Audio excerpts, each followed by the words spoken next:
We live. We live. We live. We live. Y'all know how we do. We got a good one. We got a good one for the day, but yeah. We got a good one, but we gonna definitely we definitely killed Pan-Africanism. But I got a video, man, I'm finna put on for y'all. Shout out to everybody who got me to 8,000, man. I appreciate everybody in the chat. Everybody who been holding me down since day one. But let's get this. This is what's going on. This is what's going on, FBA business. We standing on business this year. Check this out. Yo, what's up, fam? I just want to, quickly drop this mainly on my Black American family. We got to be real careful out here. Things are getting real tough and aggressive. We got to be wise, and if anybody approach you about being moved into the African Union's 6th region, just be cautious. They're trying to, if they come to you and tell you, you African, get your ass in that African Union 6th region area that they already have divided up for us, Black Americans to become Africans. I'm not telling you not to do it, because it may be a good idea for some of y'all, but just, think about it, because, if you check the temperature, like some of them are really getting aggressive, nowadays. Africa is your culture. You need to come home to the motherland immediately. Okay, so we understand exactly what you are saying. But who did your hair? Trying to force us, to be African and, insulting us, kind of, you can kind of tell the ones that may be from those raw meat eating tribes, be eating all that wild animal, the wild animal meat. You can tell because they're trying to force us to, be an African, and, we're stupid and we dumb. You know what's fucked up? African people don't like black people. Y'all know they treat us like shit. They talk down to us. They think they better than us. You Black Americans, you feel so entitled over what? The next right. Lazy ass motherfuckers. Oh, yes, yeah. Don't get some job. You like to live on welfare. My tax money is taking care of you equally if you don't know. They got no culture. African Americans in this country are the only groups, they have no culture. It depends on who you meet, where you meet them. But currently there's not an African American culture? No. African Americans don't have a culture. Who did your hair? Because maybe most of you don't know this, but America is living off Africa, just like many European countries.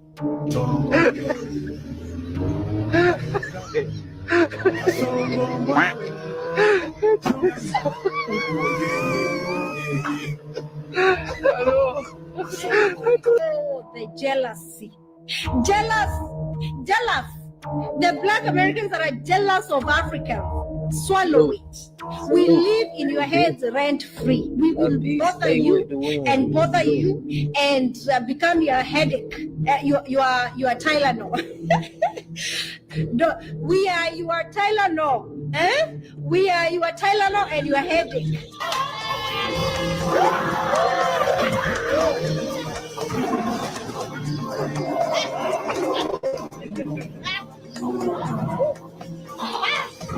That's what they want us to do, y'all.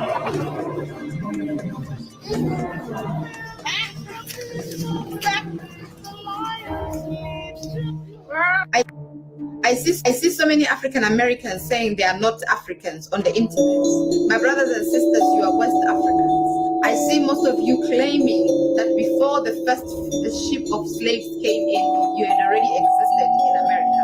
That is not true. Do not be lied to. Africa is the beginning of everything.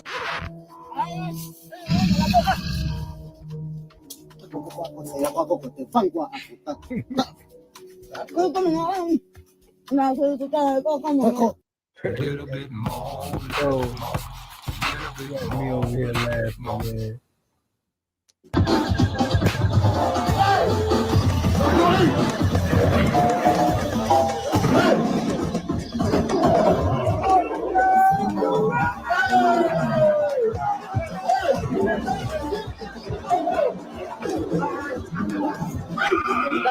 why Africans behave the same wherever they are. I don't care if you find them in Japan, in China, in America, in Africa. We behave the same. We are depressed people. We are angry people. We abuse substances. We don't support each other. We have this thing of, it's like we have self-hate. And it's systemic. But they like white people, though. They treat y'all like family. As soon as y'all come around, they get excited. Excuse me, Mr. White Man. Thank you for bringing us here. We love you. Yeah, the white man. As soon as they see us, they get an attitude. Hey, how you doing? This is nigga. Americans are not Africans. Who out here is what?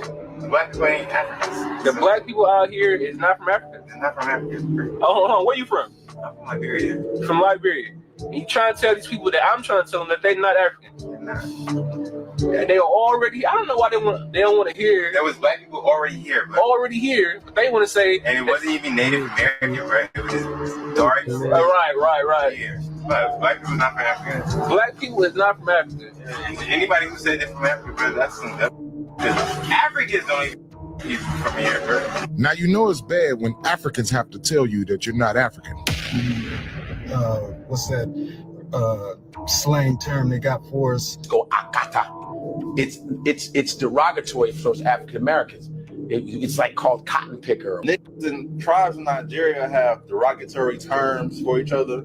They have negative perceptions about each other. They hate each other. Nigerians. I said Jamaican. Like if you were Jamaican in 1992, you was a man. You was shot. Beret came out. Exactly. I do the popularity. Africans were hiding under the banner of Jamaica. I was Jamaican. Africans were hiding under the banner of Jamaica. I was Jamaican too. Right. You hear a lot of these folks there, they play this game where they're so prideful at particular times, family.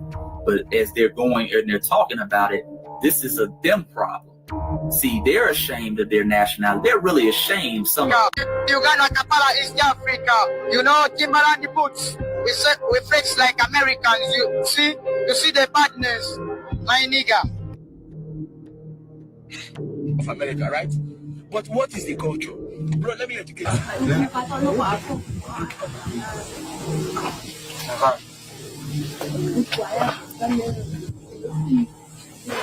Yo, America, this time around we are with you. Yeah, man. You know the thing go. You see the badness. This is Uganda. You flex and show them Timberland. Yeah, man. Timberland boot. You can move and turn around. Uganda, Kampala, East Africa. I'm sorry, I can't do Americans. I need somebody with culture. I'm sorry. Africans are hated everywhere. So, hey, if that's the way you want to, operate and that's what you want to become, to each his own. I'm just saying, it's kind of weird. I'm getting kind of, great vibes, Anyway, like that aggressive, that mold or less type. I don't know what I can say on here, but I'm kind of getting that fat bastard, get in my belly type vibe. Come here, I'm gonna eat you. I'm bigger than you. I'm higher in the food chain. Get in my belly. Come on. You're gonna force your name on us. On top of that, check this out. Y'all not even Africans. You're not even technically Africans. How you gonna try to rename us? And that land wasn't even named Africa until after the Berlin Conference in like 1844, something like that. Look it up. But that's when that place was named, and it was divided up, and sectioned off, and one or another white man ruled, whatever portion they ruled, so it's just weird vibes, just resist. I'm not going into I got to look more into it, the African Union 6 region, but right now, I don't feel like being forced into it, so I'm gonna check it out, do the same. I see things.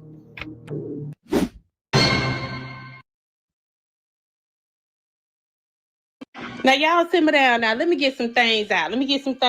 Because I want to touch on some subjects. We got these people out here playing with us. They think Black Americans not going to cut the head off the snake. But we about to cut the head off the snake. And I see a lot of them. The Caribbeans coming out. You got the Haitians coming out. We like y'all Haitians. And we like y'all Jamaicans too, even though y'all got a complex like the Africans, just not as bad. But listen, I understand.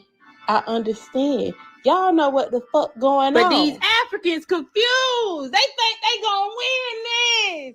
We about to dangle y'all ass over the Atlantic Ocean, bitch. As a matter of fact, anybody got the transatlantic routes, we gonna use them things. All you hear is motherland, motherfuck y'all. Got so much to say about us, but they whole motherfucking family still in the village. In the hut. And Black Americans, no, everybody's not bad. But because I know, y'all know what it means when your mama said if she don't know who did it, everybody gonna get their ass whooped. So that's where we at with this shit right now. We gotta fire everybody up because they all kind of got a little complex about us. But it's okay. And I've been hearing about the copper people. I'm not gonna talk to y'all about that yet because I don't know too much about the copper people. And I ain't gonna... Now, y'all...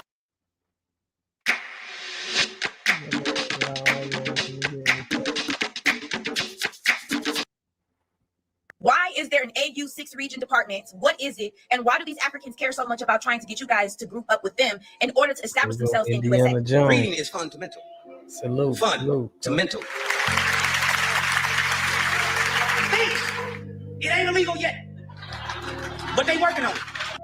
The AU, or the African Union, is the successor company or organization that came after the OAU disbanded in 2002, July 9th of 2002. The OAU and the AU is a pan-African organization that has always worked in favor of African people and unifying the diaspora.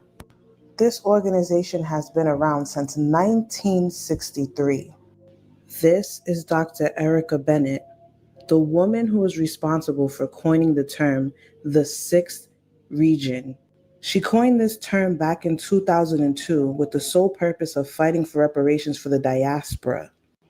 The African region is not trying to get Africans to migrate to the United States of America. Instead, the AU wants to hold European colonists responsible for the atrocities that they committed against the people of the diaspora, period.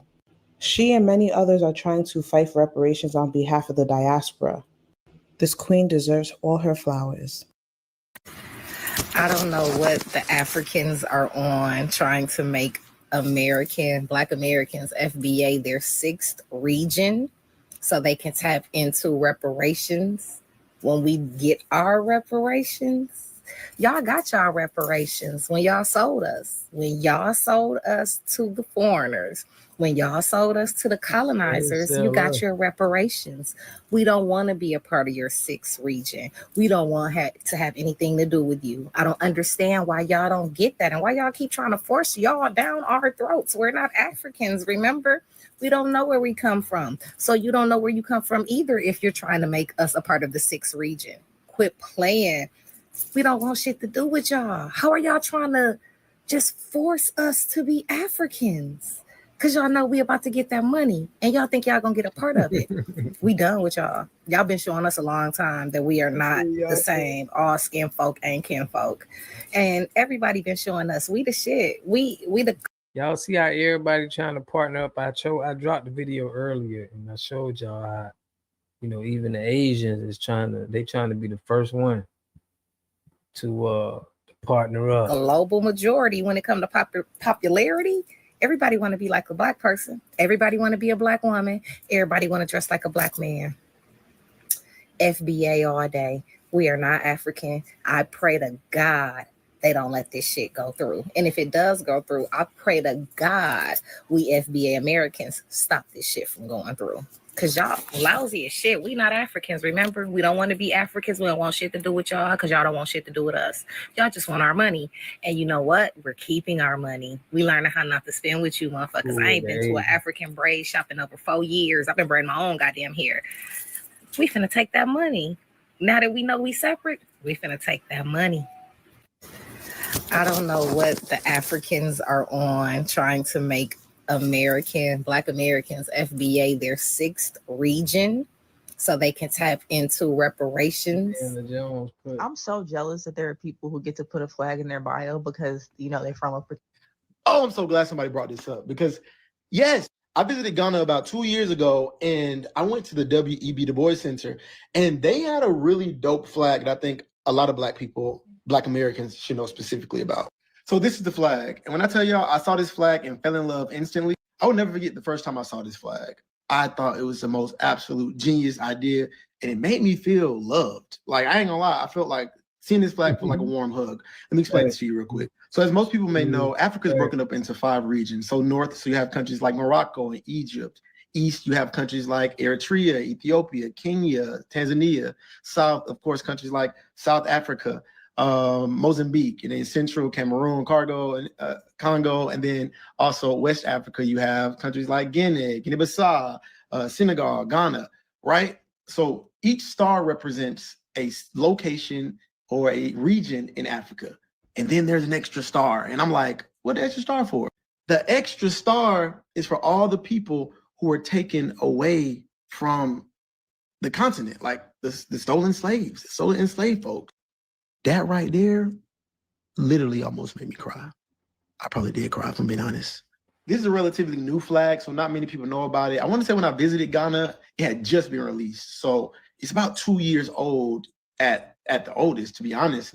And it is something that's an initiative that I want to say the W.E.B. Du Bois Center is using to bring forth the African diaspora. The problem is a lot of folks don't know about it. So to even go deeper into the flag, there's so many meanings behind how they even broke this up. So you see North Africa is the sun. You got East Africa being the source, Central being the lungs, the South being the engine, the West being the spine, and of course the 6th region, which is Black American folks, being the muscle. It described this as the know-how.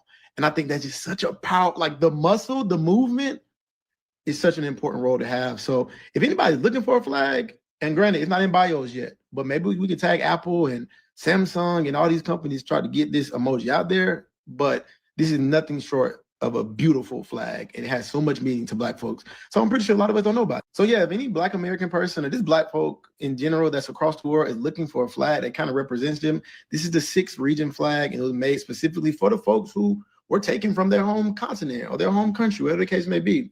So definitely tap into this. It was released at the W.E.B. Du Bois Center, I want to say like 2022. So it's a beautiful flag. A lot of us don't know about it. So share this, send it with your folks. And maybe one day, you know, we can get somebody like Apple or Samsung to kind of tap in and add this as an official flag or an official emoji. So that way we can get this flag in the bio. But absolutely, I love this flag. 10 out of 10, and it's special to me. I ordered 200 hand-forged knives to my dorm room and built a Wix website to sell them.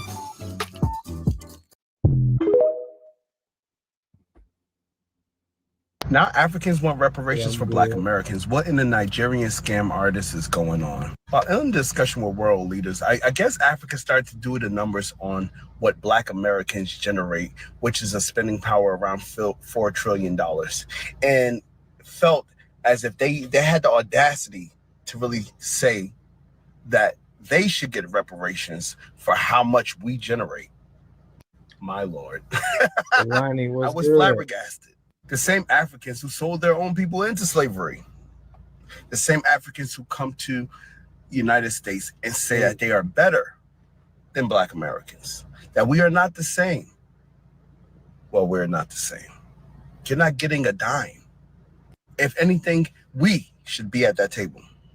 Black Americans had nothing and created an entire culture that influenced the entire world. You can't take that from us. How is it that the country that sold us, right? This is literally documented.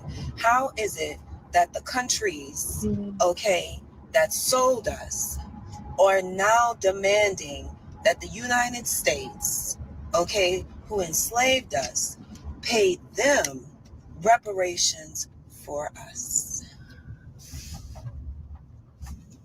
Okay. I know you guys have seen this making the rounds, and I've been really like hesitant to talk about it or whatever, but to be honest with you, it's time to be real, okay, or whatever. Black Americans, okay, diasporic Black Americans, okay, who are descendants of chattel slavery, are not property of the continent of Africa or any of the countries or tribal governments that it represents. So for them to participate in our sale, kidnapping, okay, and then to be replanted in another country, never assist us in establishing our own economics or our own type of individuality or solidarity once we were freed or whatever, to now demand reparations for us that will contribute to Africa. Let's be clear. Go and look up the mission statement for the African Union or whatever. They have included Black Americans, okay, descendants of chattel slavery, as their 6th district. You know what's funny?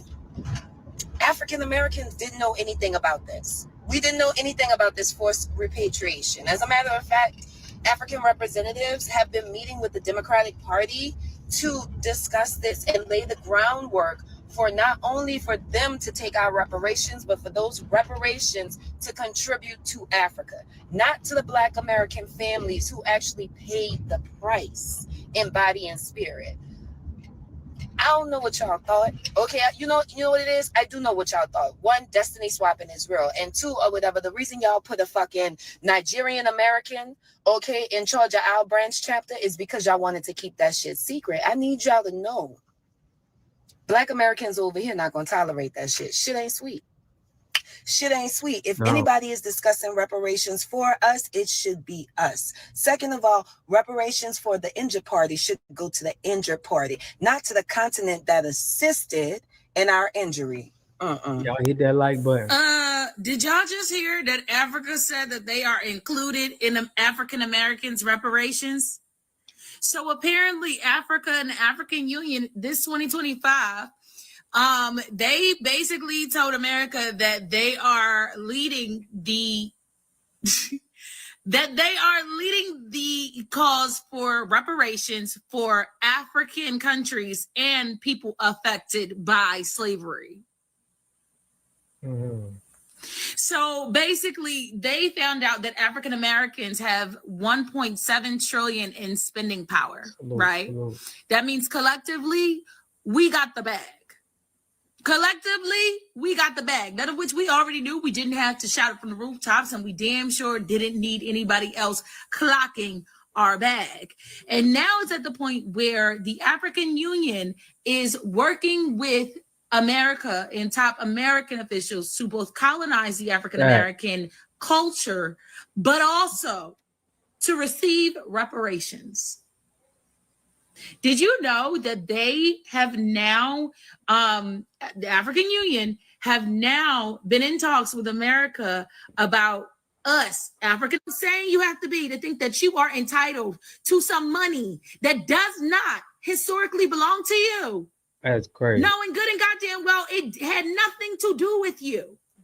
You may have been impacted by the slave trade, but the reparations that this country owes us is not because of the actual slave trade where it started. It is because of what has been done to us as we were here in this country. If you did not help build this country on your backs, if you have not been here, if you have not been shooting with us in the gym, you should not have your grubby, nasty ass hands out asking for money on our behalf. And the worst part about it is, but African America, they doing it right under your nose. That is why people feel some type of way about what's going on at Essence Fest. That is why we feel some type of way about y'all continuously trying to claim that we don't have any culture. And then the first opportunity you get to try and capitalize off of our culture, you got your hand out looking for something. Mm-hmm. You got your hand out looking for something, constantly wanting to be the center of attention, constantly wanting to be the how do I put it? The one that everybody wants to be around. The one that everybody wants to be a part of. The one that everybody wants to pour money into or steal from. Golly, it's fucking exhausting being an African American. It really be your own people. Because when I tell you the hate comes from every single angle of the diaspora, and then to then turn around and think that you have the opportunity to eat off of our reparations is insane. I don't give a damn what money America gives to y'all. That shit ain't ours. That don't have African Americans' name on it. When we separated, we had to build our own cultures. We had to take some of our, our historical culture that was passed down to us back when our ancestors was in Africa. We had to make something new of it. It's just the audacity to me, because I vividly remember the majority of my life being told by people from across seas and being on the internet and hearing people consistently try to undermine, undervalue, and to consistently try to tear down Black African Americans and what we contribute to this world, but then got your hand out looking for our reparations. That's insane. Are you not embarrassed? You should be embarrassed. That is insane to me. Also, bitch, we are not your motherfucking property. Have you lost your motherfucking mind? You know what? You gonna end up finding out. African Union gonna end up fucking around and finding out the way that these white folks gotta find out every other day. You gotta cancel the African Union video coming up. Cancel the African Union. The fuck is wrong with you? That ain't none of our business over here. When the sawdust settles and the engine finally roars, the thing you care about most. FBA don't believe they came from Africa. Right, we canceling the union. She put that this girl is not FBA. Reparations is for Black Americans only. If you're from Africa, you are not eligible.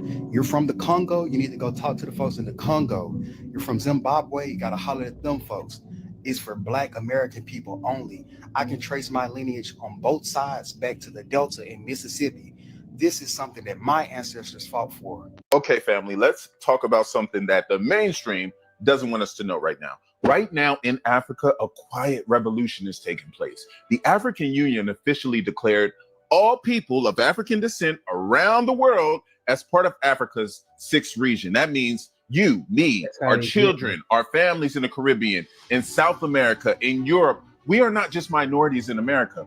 We are part of a global African majority. Now, in Africa, they're organizing, they're building networks of trade and technology and education. They're creating platforms to connect us back to our roots, to give us not just cultural pride, but political power, economic opportunities, and global influence. Programs in STEM, youth development, business, and international partnerships are working to empower Africans on the continent and Africans abroad. Now, here's the truth. This mission will only succeed if we in the United States play our part, because whether we want to admit it or not, we are one of the most powerful arms of the diaspora. Our culture, our dollars, our voice, they shape the world every single day.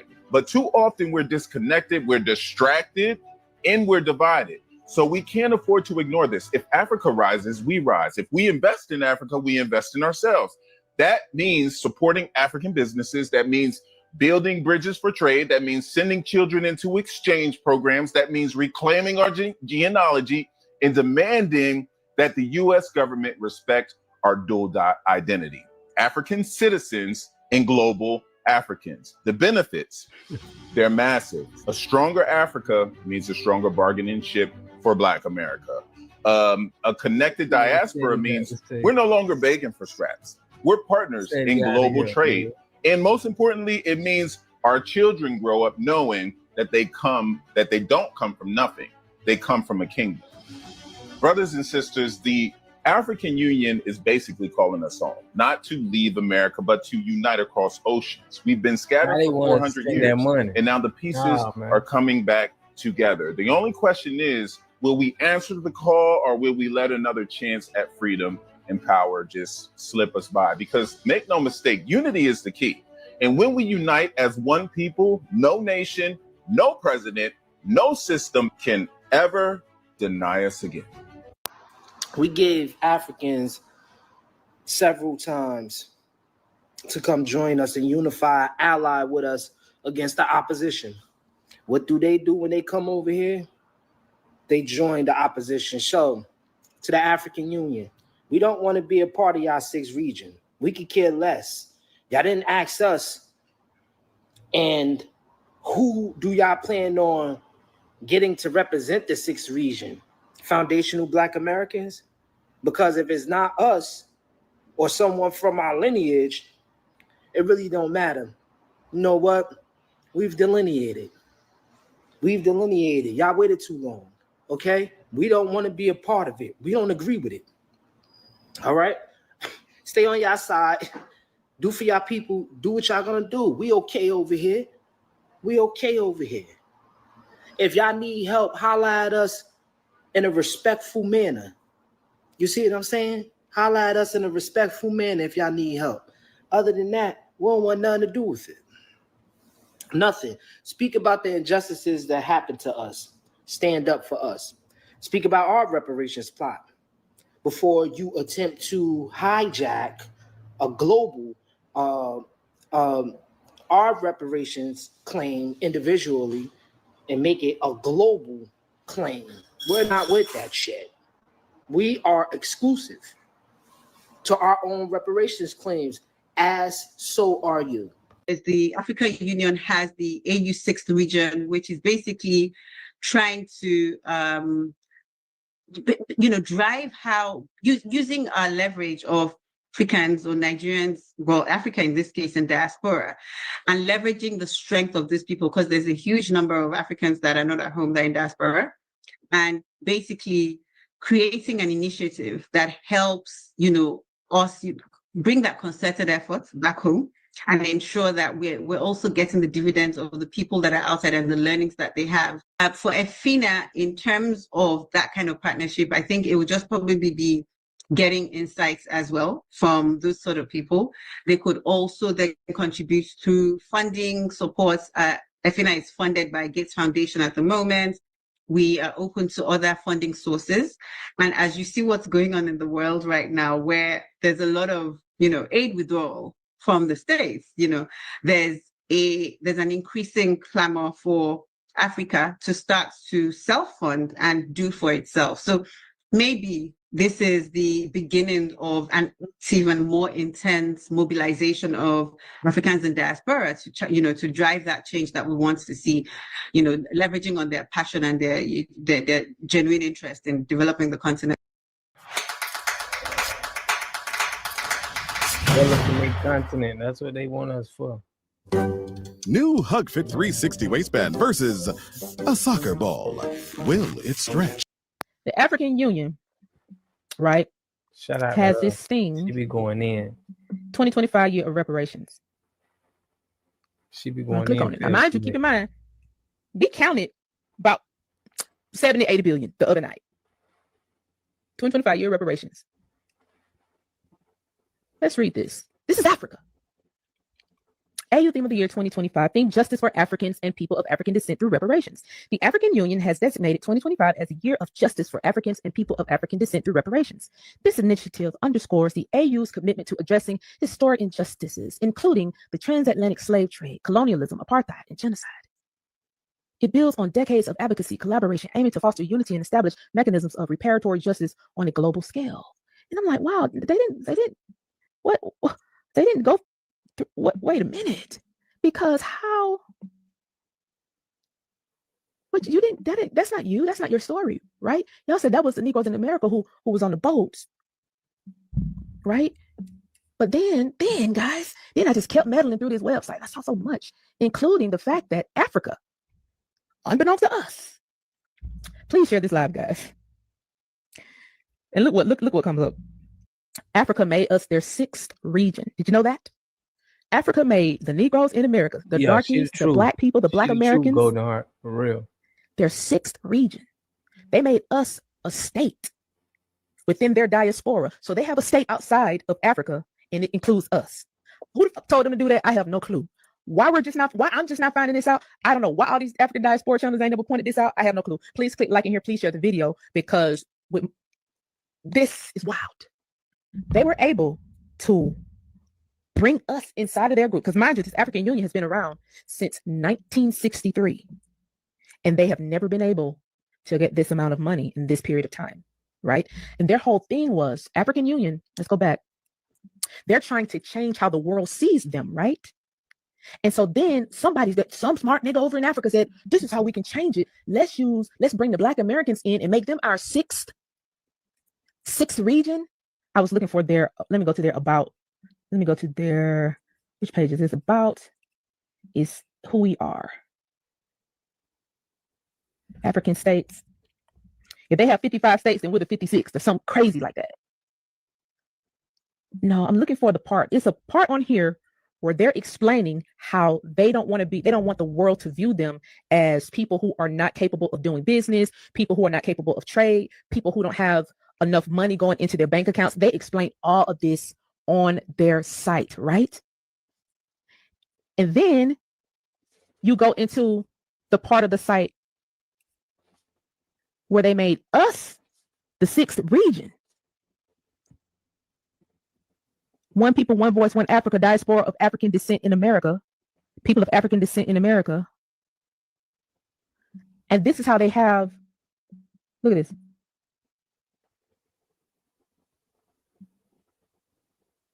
Our mission is to galvanize, mobilize, structure, and empower the people of African descent in America, as well as reconnecting them to the motherland. One voice, one people, one Africa.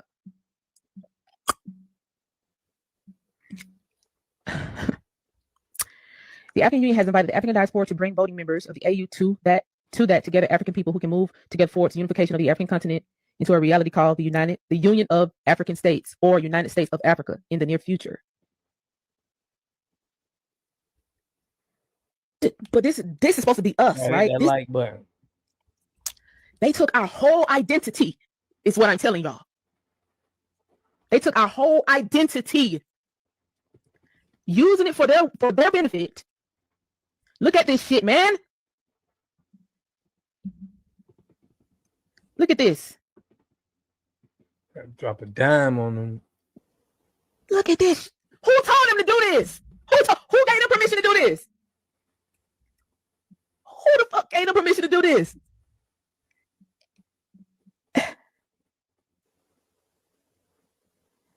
What?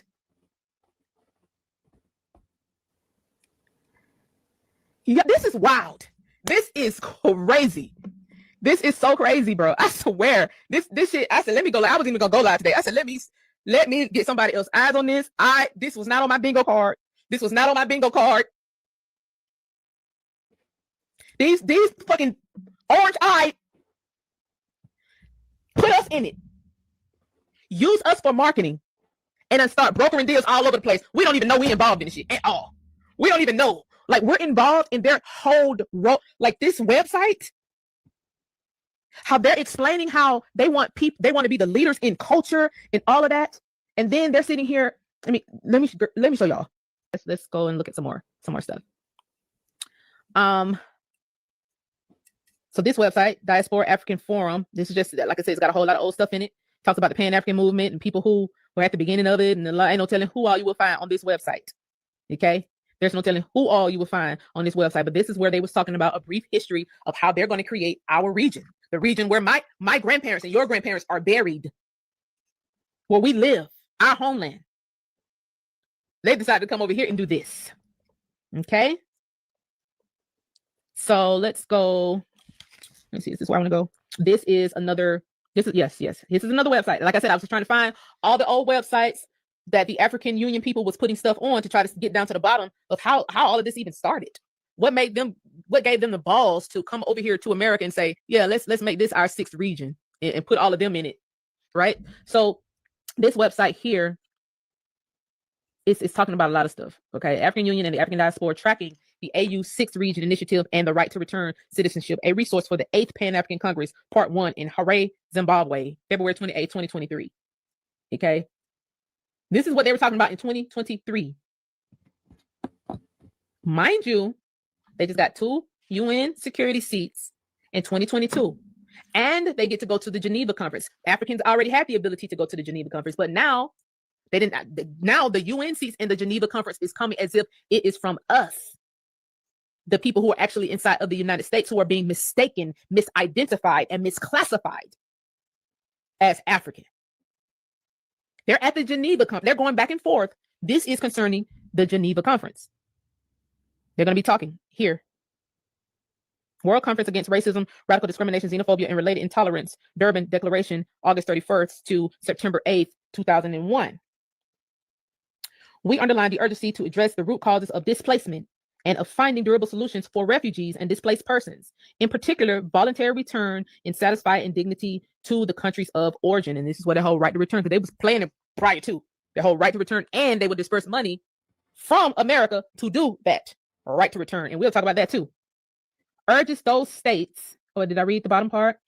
In particular, voluntary return in safety and dignity to the countries of origin, as well as resettlement in third world countries, and local integration when and where appropriate and feasible. 78, whatever this is, all this is in quotations, urges those states that have not yet done so to consider signing and ratifying or acceding to the following instruments. Convention to the Prevention and Punishment of Crimes of Genocide of 1948. The Rome Statute of the International Crime Court, 1998. Commentary, the 1949 Geneva Convention, Article 4.1 defines prisoners of war, and Article 5 states, the present convention shall apply to the persons referred to in Article 4 from the time they fell into the power of the enemy and until their final release and repatriation. The new Geneva Convention Protocol on Prisoners of War, which the United States has signed but not yet ratified, and which went into force for some states on December 7th, 1978, has provided in Article 43 through 47 broader standards for prisoners of war who come from irregular or guerrilla units than the terms of the 1949 Article 4, Article 45, and the 1978 Protocol states that a person who takes part in hostilities and fall into the power of an adverse party shall be presumed to be a prisoner of war if he claims the status of war, or if he appears to be entitled to such status, or if the party on which he depends claims such status on his behalf. The African diaspora refers to Afro-descendants, has been determined by a competent tribunal, the Third World Conference Against Racism, Racial Discrimination, Xenophobia, and Related Intolerance in the city of Santiago, Chile on year 2000, and confirmed in 2002, and the United Nations Conference for Rights and Minorities in El Ceiba, Honduras, to refer to the African diaspora that we forcibly disposed of their homeland, Africa. Were forcibly disposed of their homeland, Africa. Were transported to the Americas and slavery, diaspora, for the purpose of enslavement. Were subjected to slavery. Were subjected to forced mixed breeding and rape. Have experienced through force the loss of mother tongue, culture, and religion. Have experienced racial discrimination due to the lost ties from their original identity. Thus, the designation status of prisoner of war under the Geneva Convention is valid for Afro-descendants since they have yet to be repatriated to their land of origin. Somebody please figure this shit out quick. Cause who? They playing with us, man. Playing with our top. Never sue the other driver after a car accident. There's a better way to get paid a way bigger check without having to. Oh boy.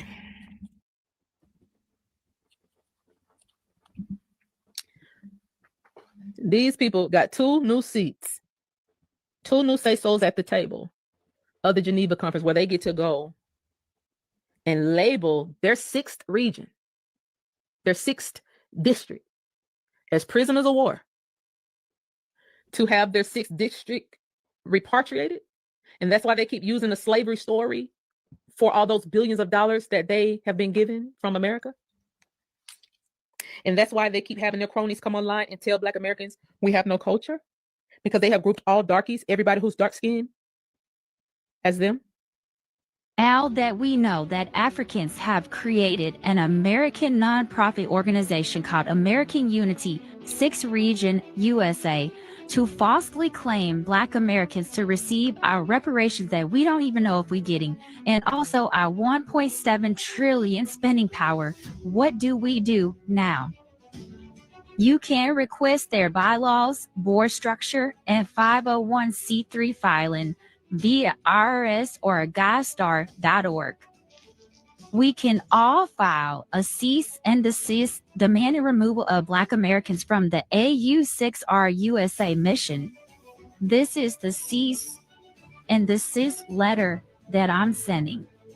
All right, in the IRS for the misuse of nonprofit status by AU6RUSA. On right in Georgia Attorney General for AU6RUSA misrepresentation. A letter to U.S. Damn, Congress y'all. to reject AU6RUSA representation. If you know you are indigenous to this land, this is a letter to United Nations for violations of indigenous sovereignty. I also created another petition to U.S. Department of State Bureau of Democracy, Human Rights, and Labor called Hands Off Our Lineage, Investigate AU6RUSA now. The link will be in the comments. And one more thing, if they ignore our cease and desist, we can organize a class action or coordinated civil suits. Hey, listen, man, we coming up with our own laws now. You can't do certain stuff to the lineage. Salute. I appreciate everybody for tapping in. Yeah, we standing on real lineage business. Now these the guys that be up on that Pan-Africanism. They want to get us over there to that 6th state. They probably got a commission in for it. Y'all know how they do. Trying to get us over there. You put the Democrats. Trying to have that like another Democrat ran city. Dr. Umar spoke on FBA yet. He spoke bad on FBA. I remember him speaking on it, and he did speak bad on it for real. But it is what it is. We proved in this video that Pan-Africanism is a scam. They trying to get reparations.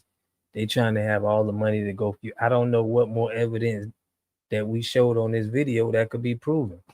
That even advertising our people to go over there and do any business is a violation of indigenous rights. You already is trying to pull a scam just by trying to get us to do something like that. You feel me? But now we're gonna get on to that immigration talk. You know, the immigrants, a lot of people getting deported. Salute Delta Root. Salute. Always holding it down. Trying to build up the tourism industry. Right, man. Trying to put us over there. That's violation of indigenous rights right there. That's a violation. We got to start holding court on them. Hey, we got to give them their violations. We got to hold court with whoever doing the violation. But check this out. This is what's going on with how they're able to come over here, get jobs real quick, get their money up. And somebody paying them. Check this out. I'm a small business owner. I'm a licensed electrical contractor in the state of Florida. The only way that I can hire an undocumented worker is illegal. I either pay them cash or they provide me fake documents showing that they have a social security card or they have some sort of work permit that's fake. That's the only way. But there's a loophole. Let's just say that the employee is Pedro, because I like the name Pedro. So Pedro comes in and says, hey, how about I use my LLC because I have a lawn service or a carpet cleaning service or whatever. And Pedro forms Pedro LLC. He gets workers' comp exempt because he's the only employee, and you don't need workers' comp if you're a self-employed individual. So now he just has liability insurance, and liability insurance is pretty cheap for carpet cleaning. So now I can pay him from my corporation to his corporation, to his LLC. And the only thing that I'm required to have is proof that he's got liability and workers' comp. I didn't pay him payroll taxes. I didn't pay workers' comp. I didn't pay any of that. He didn't have to worry about labor laws. I don't have to pay him overtime. He doesn't have to make minimum wage. It's just an invoice from a corporation to a corporation. And that's how it's done. So don't tell me there's no cash in contracting. There's no cash in construction. It's just a loophole from corporation to corporation. Illegal immigrants. illegal immigrants in America is a real problem, guys. And it's undeniable because you see it everywhere. I was in Texas, saw a lot of people who could not even speak English, and a lot of them. So it was easy to tell which ones are sort of recent immigrants and stuff like that. Now, lots of Americans think that this is some sort of a bug in the system, a mistake. Maybe the borders have been compromised and then the immigrants are taking advantage of it. Biden opens up the gates. No, you don't understand what's happening. And I will break it down to you in a way that you understand why America is having a wild amount of immigrants, and it feels almost like deliberate, as if they're just opening the gates. Everybody come in. Okay? So the way Western society was built, or society in its entirety since the beginning of time, it always needs a group of people, a class, to exploit in the form of labor, right? It was slavery back in the day. Then after slavery, you had the corporate slave, sort of the modern slavery, which a lot of people, a lot of us participate in, right? We call them jobs and stuff like that. But in America, even that class has become extremely expensive. Let me give you an example. In Dubai right now, in the Middle East, a middle-class family can afford to hire a domestic worker who is taking care of the kids, taking care of the house, do the laundry, and all the basic stuff. Cheap labor is everywhere. If I want to get my clothes ironed, I use an app to book someone for an hour or two to come do my laundry, do my ironing and stuff like that. Labor is cheap in Dubai. Same as in Africa. In Asia as well. When I'm in Bali, I rent the villa, then I also hire an assistant full-time to help me take care of the home. When I'm in South Africa, the same, right? But in America, having that level of comfort or luxury of just getting people to work for you, it's very expensive. So because the labor is expensive, you need a new class of people that can do the dirty work that no American want to do. The younger people today, our generation, the idea of working is going online, doing OF or YouTube or e-commerce, crypto. Nobody want to do the cleaning the floor. Nobody want to be, cleaning all the toilets and the things that we don't want to do. You need a new class of people to do it. Otherwise, the economy is going to collapse. So the elites know that. And what they have done, they've just told the politicians in the UK, in the US, be like, yo, inflation is going out of control. Your productivity is going lower. GDP is thinning. If you don't fix this, you're going to have real problems. Solution, let's import a bunch of immigrants. We're going to pay them nothing. They will be able to do the menial jobs, which as a result, you're going to have GDP is going to grow. And then most people will be able to start businesses because the cost of labor is also going to decrease, especially at a lower level.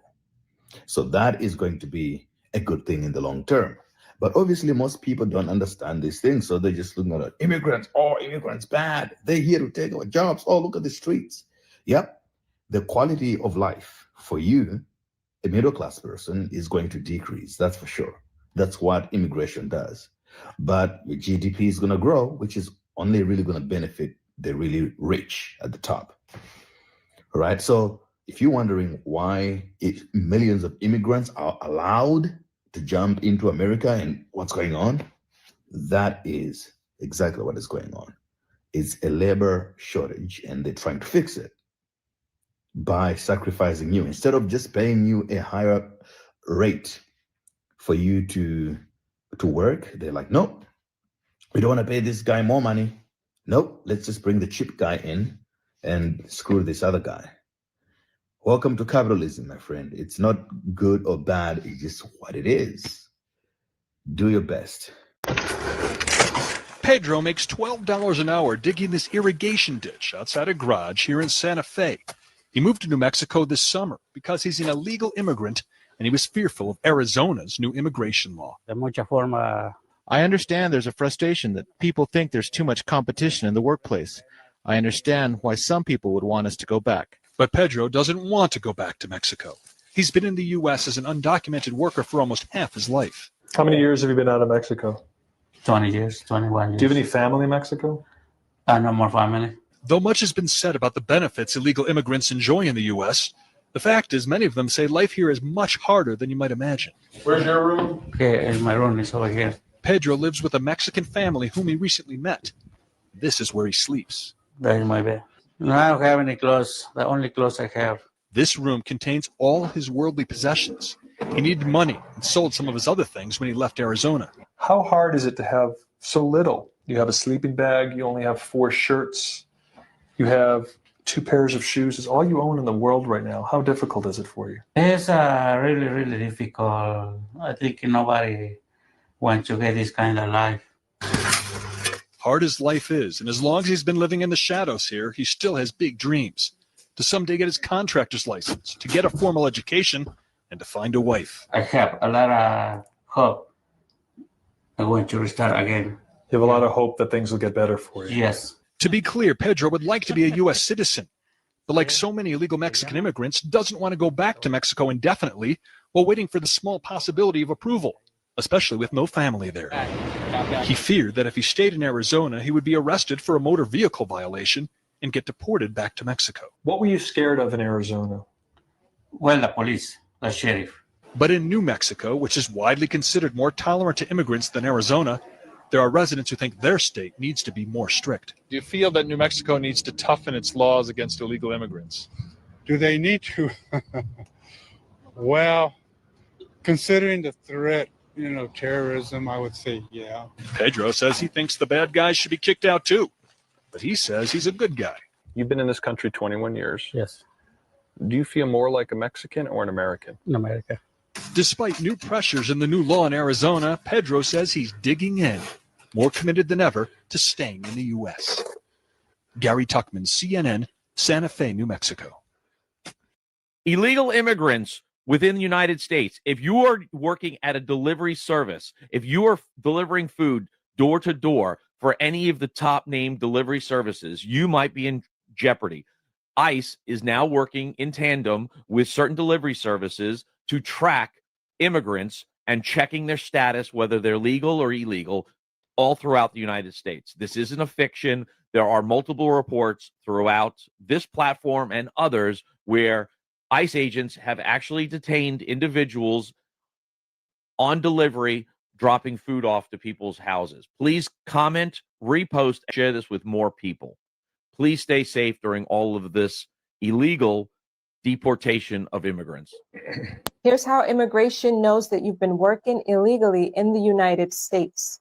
You've been coming in the U.S., in and out of the U.S. for quite some time. Maybe each time you come here, you stay 4 months or 5 months, and then you leave and go back home. Then on your next visit, here's what happens. Immigration says to you, what is the real purpose of your visit? Why are you here?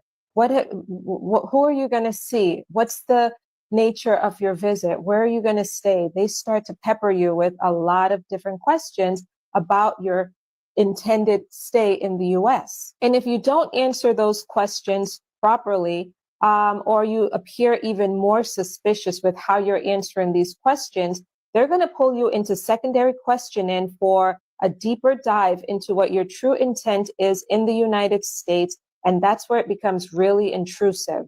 When they have you in the back room, they're going to get on their computer. They're going to start searching some things, looking in the system about you to see what they could find on you. They'll also ask you for your cell phone and other items that you have on you. They will search them to see if you have anything that is suspicious on you. And guys, if they find your some text messages on your cell phone indicating arrangements that you're making here in the U.S. to meet up with someone who is going to hook you up with a job, or they see that you've been paid here in the U.S. for projects, odd jobs that you were doing here and there in the U.S. If they see record of that on your cell phone, that's going to lead to a serious consequence. If you begin to lie on the record, which by the way, the interview is being recorded. If you begin to lie about some things, that's going on your record as well. That's going to be a violation and make things even more serious for you. I never even thought about how are people who are non-citizens like getting employed? If they're legally here, one way or another, it's actually illegal to prefer U.S. citizens over foreigners. They get fined for that. Wow. You get fined. I mean, it's kind of remarkable. But if you're talking about illegal workers, because they don't have the right to work, two main ways they get jobs. One is most of them actually work on the books, but they have fake or stolen Social Security numbers. But the other way illegals get jobs is what most people think, which is they're working under the table, working for cash, working, in some way outside the normal labor market. And there's a lot of that. But I'll emphasize most illegals work on the books. When I first started college, I had a husband getting ready to deploy and a small child. Undocumented illegals do get government assistance without a social. I'm going to explain it to you how they do it, because I keep seeing so many of y'all saying no they don't and it's all a lie. And how do they do it without a social? Well, allow me, Uncle Tom's favorite niece, to explain to you how they do this, because it's possible. I'm going to separate it between state and federal funding that they are eligible to receive. Okay, let's start with state funding, and we're going to start with California since they are the biggest enablers of this. State funding requires little to no identification to receive state funding. And here is what state funding offers to illegal undocumented immigrants. No matter immigration status, Med-Cal is available, and it's 100% free healthcare. California, as well as New York, offers food assistance through state funding. California offers a program through CFAP, which is similar to the SNAP program. CFAP gives undocumented illegals over the age of 55 $2,000 a month for food assistance. Undocumented illegals are also eligible for WIC. So any state funding, all the undocumented illegal has to do is simply show them an address with that state in it. Oh, they can also show their consular ID. 59% of illegal alien families use some sort of welfare program costing us $42 billion a year. Okay, this is part 2 of how undocumented illegal immigrants receive federal funding without a social security number. And by federal funding, I mean SNAP benefits, which is food stamps, Medicaid, or housing assistance. It's exactly how most Americans receive it. But in their case, they pretty much break into your home while they're pregnant, and then they have a baby in the middle of your living room floor, and now you're responsible to take care of the baby, because the baby is now your child. The baby is now America's child. 59% of illegal alien families use some sort of welfare program costing us $42 billion a year. And so federal funding, illegal immigrants use a process called mixed status household, meaning at least one member in that household was born in America. And even if a woman comes here pregnant, her benefits start right then, because America then starts to take care of her while she's carrying her American child. Right. So she begins to get free health care as well as food assistance because she's carrying an American child. Even if that child doesn't have a social security number, that American child is labeled an unborn American child. My Uncle Tom is such a good father. So they're using technicality whenever they tell you no illegal immigrant gets SNAP benefits. However, if an illegal immigrant has a child or gets pregnant in the United States, they receive for one child $291 a month in SNAP benefits. For 2 kids, $535 a month in SNAP benefits. For 3 kids, $766 a month in SNAP benefits. That's the cap amount they could receive. They also received HUD, housing assistance, which recently ended, meaning that they were paying as little as $20 a month for housing. So no, they don't need a social. They're not using a social. They're using their American-born child's social to receive federal benefits. Factory. It's called Red and Blue.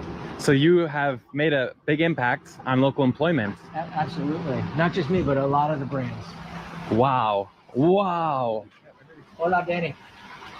Buenas, Danny. ¿Qué tal? Bien? Me llamo Elliot. ¿Cómo estás? Bien? Ándale. Wow, man.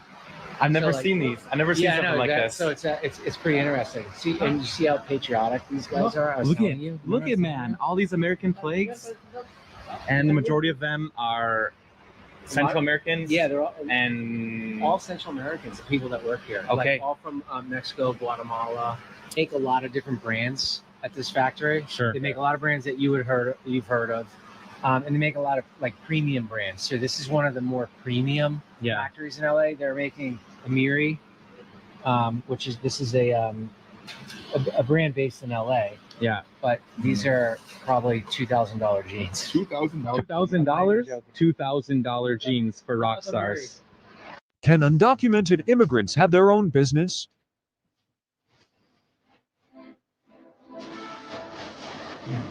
So the answer is yes. Any person, whether documented or undocumented, can start a business in the United States. You can form an LLC or a corporation irrespective of your legal status. Because the LLC or the corporation is a separate entity from the individual. The LLC gets a tax ID number that will allow you to pay the taxes of this LLC and run your business. Now, if you run a business through an LLC, you're still going to be in immigration violation, but the business itself is fully legal. Now, if you're undocumented and you actually already have a business, it's definitely helpful to make it a legal entity like an LLC or a corporation. Now, while it's not going to actually help you become legal, but there have been cases where somebody who works and pays taxes could actually be beneficial. We have cases where immigrants who lived in the United States for over 10 years and ended up eventually in removal proceedings, in addition to showing that they have a U.S. citizen relative that is going through hardship to qualify for cancellation of removal, we were also able to show that they had a business, they were working in the business, they hired U.S. citizens in their business, the business was successful, we showed their tax returns, and all these things helped that case as well, and they were able to get their green card through cancellation of removal this way. So bottom line is that if you're undocumented and you want to start a business or you actually have a business, you can start it irrespective of whether you're documented or not. And especially if immigration reform is going to happen in the next few years, having a business that you can show that you pay taxes and do good for the economy may be something useful in the future. So here's a shout out to all those immigrants working hard, creating jobs, and making this country amazing. Thanks for watching and follow for more. Border recently deliver for DoorDash? Pues sí, porque en un trabajo normal, pues en realidad quieren pagar muy poco, por lo menos 17, 15, 14 la hora. Entonces la mayoría corre a trabajar en Uber, DoorDash, que en una hora te puede hacer hasta 35, 40 dólares en una hora. Depende cómo esté el día. And to do Uber and DoorDash, do you need to know how to speak any English? No. Okay, that's perfect. Como tener un poquito de conciencia, de saber escuchar. ¿Cómo te explico? Uno los entiende a ellos, pero ellos a uno no. Pero ya a medida de eso uno les va entregando y les colabora con las entregas. DoorDash drivers are almost exclusively illegal immigrants in New York City. If you go to any migrant shelter in New York, with some still operational, you'll see something like this. The surrounding area is just covered in delivery bikes and mopeds. One of the main reasons why is because when they came across the border illegally, most of them got social security numbers. So you get a social security number when you arrive to the border. They give you one. No, after I apply for asylum, I get a social security number. But for the ones that didn't, they can actually buy social security numbers on the black market from other illegal immigrants. Take a listen. Any papers that Uber requires? No. Aquí, o sea, las personas que ya tienen el social, ellos se crean la cuenta y nos las alquilan a nosotros a un costo para nosotros poder salir a trabajar. Now our mayor has made it clear that he will fight against ICE and Trump. My NYPD will continue to not be of assistance to ICE whenever they are trying to terrorize New Yorkers across the 5 boroughs. Do you guys like that Mamdani won? Daniel, ¿de qué estás hablando ahorita? Sí. Es el campeón, es el duro. It was good? It's good, it's good. Where are you guys from? Venezuela. Venezuela. From Venezuela too. What was it like coming through the border? Did you guys have much trouble? Pues la primera vez sí, pero gracias a Dios pues pudimos entrar. Hay muchos latinos, hay gente buena y gente mala, pero pues si las malas que se la saque y que queden los buenos, pues. Are you guys going to try to become citizens? Claro, a favor de Dios, si no nos permite, Si nos dan la oportunidad, si nos sí. dan la oportunidad, sí. Claro que sí. And when you become citizens, will you vote for people like Mamdani or like Trump? No, Trump no es good. No es good. No good, no good. Hundreds of illegal Venezuelan migrants may be showing up to your doorstep, literally. The Daily Mail finding these illegals are working as food delivery drivers using false accounts on DoorDash and Uber Eats. Many find the accounts for sale on places like Facebook, some being sold for $150 a week or $900 outright. Migrants in Texas telling the Daily Mail it's the fastest way for them to make a buck after they cross into the country illegally. And Uber says all couriers who deliver with Uber are required to hold a valid right to work in the U.S., pass a criminal background check, and be over the age of 18. Our community guidelines explicitly prohibit account sharing, and it's something we take very seriously. Both apps have safeguards in place, including re-verification processes and real-time IDing, but it's pretty simple to buy a bike. These ones for work bike, you know. Work bike, yeah. Work bike. Yeah. Because we all day working 15 hours. Yeah. We working 15 hours, 16 hours like this. Because no order, look. That's two. And how much they pay? $250 a week? Three pound, one order. Yeah. So how much a week do you make, approximate? 700 a week. Wow, investor. 60 cents. But not now. How far out do you have to go? 5 miles. New Parks? Yeah, no further than New Parks. No, can't go. That's okay for you. It is Saturday morning before the sun is even up. We have gone so far 4 vehicles already, and we started here at 6 o'clock in the morning. At Miami International Airport, the latest undercover sting is on. These are individuals that actually comes to the Miami International Airport. They lower the window, they solicit without the insurance and without the permits that is required for Miami-Dade County. This is a joint operation between Miami-Dade's Passenger Transportation Regulatory Division and Miami-Dade Police. They come here in the morning, they come in the afternoon, they come at night. Do they know they're not supposed to be here? Of course, yes. Yes, you can see them on their faces. This driver was already busted once. He was issued a trespass warning, ordered not to come back to the airport unless he was getting on a plane. But here he is again, back at work. And this time, he is placed in handcuffs. These people, we don't know their background.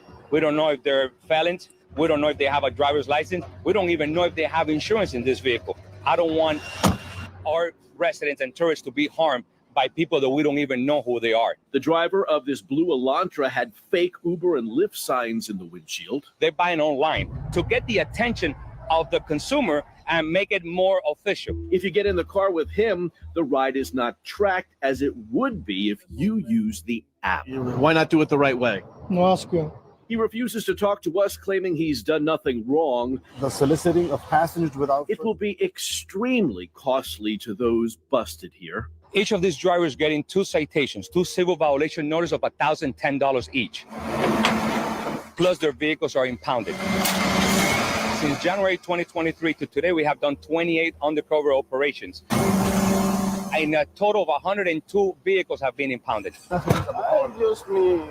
Oh my God, this driver says in Spanish over and over. John Osler tells us he's scared and only solicited at the airport after a pickup was canceled. These people are just trying to make a living. What do you say to that? Actually, they can make a living legally. That means a county license, a vehicle inspection, training, a background check, proof of insurance. I'm sorry? I'm trying to go to Miami. Okay, how much would you pay? As we showed you last month, legit cab drivers at Fort Lauderdale Hollywood International Airport were irate. They robbing us over illegal curbside solicitations they say are taking money right out of their pockets. And since our story last month, FLL has conducted 6 undercover operations, written 18 citations, made 4 arrests in conjunction with BSO, and 2 more officers have been added to the airport's ground enforcement team. Back at MIA, We're getting a message out not to come to Miami-Dade County and work outside the platform or try to solicit illegally. As someone who orders food a lot online, and every time I go to pick up my food, it is an African, a Mexican, Venezuelan, Ecuadorian, whoever, right? But usually an African person. And I always wonder, how did you get this job? Like, how did how did you get into DoorDash and Uber? All right, y'all. So we got, indeed, these aliens are enemies, insurgents. As soon as they get the red light to purge, they're about to come out. Right? Not our friend. Not our friend. Not our friend. But we already know we gotta get the enemy from within. But check out big supporter of Savvy Sad. Let's see what this woman. Shout out to Savvy Sad. Telling people to wish her happy birthday created quite a stir when people realized that that woman was not real. We're going to get into the concerns that I have about AI. Again, AI can be used as a tool. So now look at it as we delineating, and you got people that's using our image, our Aboriginal, indigenous image, name, and likeness, and they're using it on AI.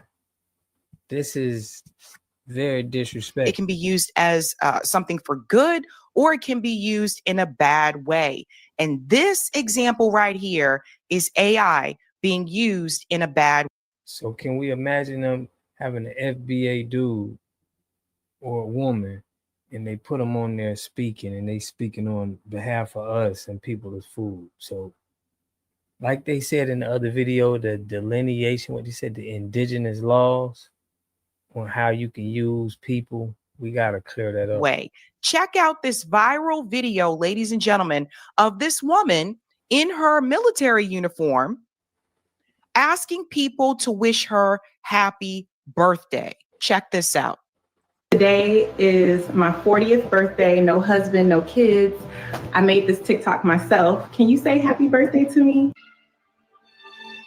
We're just going to mute it here because of the music. So it's a TikTok video. Here are all the people wishing her happy birthday. So again, there would be no problem with this if this was a real person. But this woman is not real. And a lot of people fell for this. As you can see, look at all. But what would you say if you're looking at this, right? What lineage would you say that this woman comes from? If you're looking at that and you seen her, where would you think like she from? Or what lineage would you attach her to by y'all seeing that? Let me know what y'all say in the chat. And when people see that woman and see her dressed like that, what are they gonna think? Like,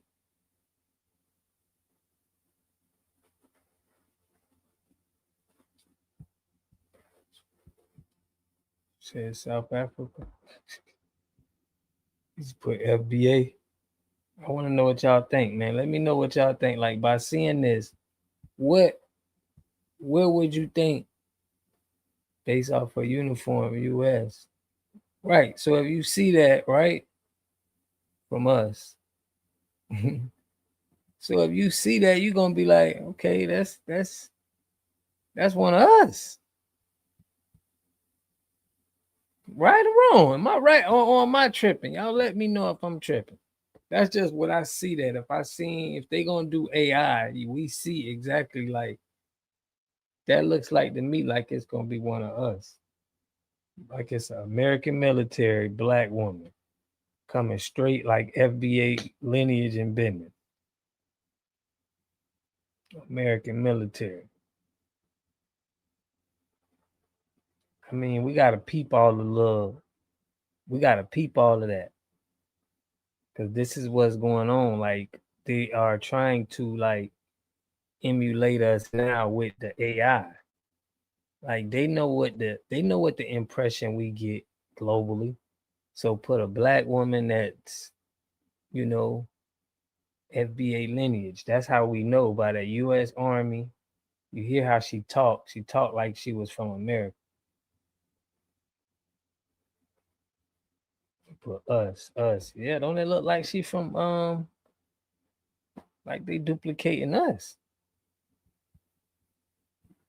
I knew I wasn't tripping. The people, over 1,900 comments telling her happy birthday. Now let's go back and look at this a little bit closer to see if we can pick up on the fact that this is AI. 40th birthday, no husband, no kids. Okay. Now you can tell how she even talked, like even to the talk, like talking like that, that's already giving off like they trying to emulate FBA off the top.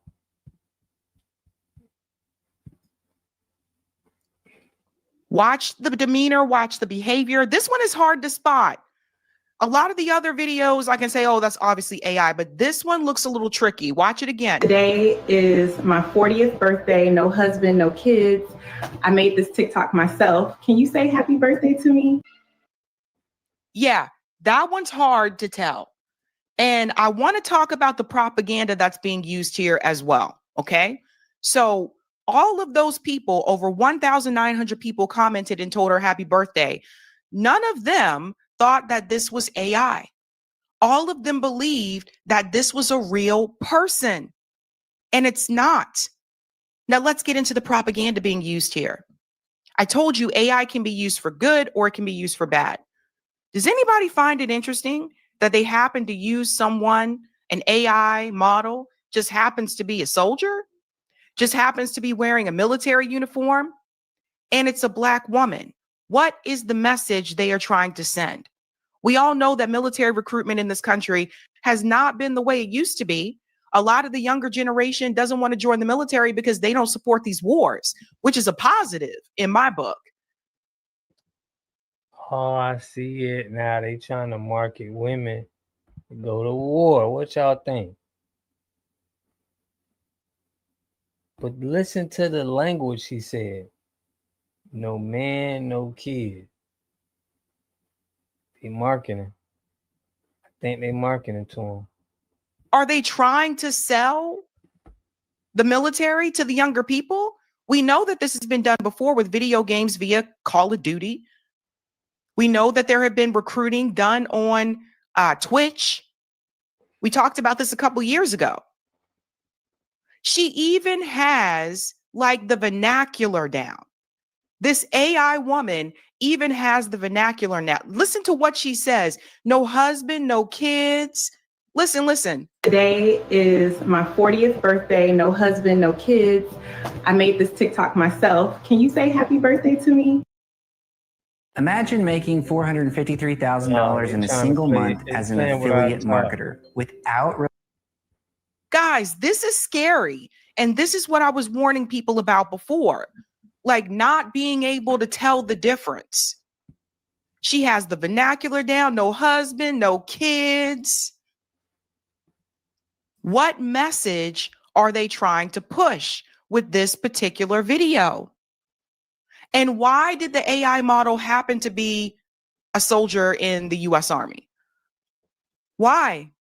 Why does she have to have on a military uniform? Why can't she just have on regular clothes? I don't know. Why can't she have on like just a sweater and jeans? Why is she wearing a uniform? Ladies and gentlemen, we have to pay attention to what is happening all around us. And AI is one of those tools that I've been warning people about. They're going to use it in certain ways to push whatever agenda, propaganda, or message they want. And another thing I want you to pay attention to and think about this. If all those people thought that this was a real woman, what is stopping AI from impersonating a real person doing a crime? Remember what I told you before about Peter Thiel and them wanting to ramp up their surveillance state? So they got to use the excuse of the crime is up, the crime is rampant, to implement a real life version of Minority Report where people are arrested pre-crime. So what if someone made an AI model of an actual person, and in that video, it showed them doing something or saying that they were going to do something that was criminal? Now, the real life person could get arrested for something that they did not do. What tools do we have to prevent that from happening? And what tools do we have in place that would obviously prove that the real person is innocent and that this is AI? Andrew Yang warned people about this a long time ago when he was running for president in the Democratic Party 2020. He was a part of that Democrat primary. And one of the things that he was really passionate about was what was going to be happening with AI. He has a lot of friends that work, in Silicon Valley, and he was trying to tell people that AI was coming. And I heard all of this, but I didn't realize it was going to happen as soon as it is. And yet here we are. Well, Andrew Yang was just recently on CNN, and now he is sounding the alarm once again about the job market. Everybody needs to listen to this, because I don't know if this is anything that we have control over, but we need to prepare, because this could possibly be our future. Listen to this. AI is no longer an abstract threat. It's causing job loss right now, and the headlines, they tell the story. The Massachusetts Institute of Technology, MIT, on Wednesday released a study that found that artificial intelligence can already replace 11.7% of the U.S. labor market, or as much as 1.2 trillion in wages across finance, healthcare, and professional services. Finance, healthcare, and professional services. So that means even someone, gone are the days where people say, go to college, get a degree, and then that way you can make a lot of money, major in a field that has a higher salary so that you can pay back your student loans. But listen to the industries that he mentioned: finance, healthcare. So that means accountants. I told you before about the coding, how they can replace those jobs. The healthcare jobs, Bill Gates have been sounding an alarm about this. It said, in about 10 years, we can replace some of the nurses, some of the doctors with AI. So what are people going to do? The point that I'm trying to make is this: no profession is safe. That is what we've come to at this point in this country. Andrew Yang warned people about the trucking jobs, that his friends were already making these self-automated trucks. So gone are the days where you can say, just become a truck driver, get your CDL license. This is what we're headed for. And I'm wondering, what is going to be the excuse then? And would that mean that we would have to have some type of universal basic income? Because obviously, everyone's not going to be able to have a job. The New York Times recently reported that Amazon is on the cusp of replacing what would be 600,000 warehouse jobs with robots, and plans to automate 75% of its operations. CNBC reporting that Salesforce, Walmart, Paramount, UPS, YouTube, and Meta have all announced new rounds of layoffs attributable to AI, with nearly 1 million job cuts nationwide this year. And all of those data jobs, for people who do data analysis, or people are like, well, I'm an analyst, I'm a this, I'm a that, that can be done with AI. They may not need people. And you're wondering what would be, why would they want to do that? I mean, you don't have to give AI benefits. AI doesn't need healthcare. AI doesn't need time off. They're slowly trying to find ways to replace the workers, but also to replace our very own reality. And I don't know about you, but I'm not okay with this. especially using our people with that AI. That's crazy. So AI is getting like that, like the movie Terminator. African Americans, yeah, they always ties with that. They always ties with that. But this what delineation do. Now we can peep out how they have to use us.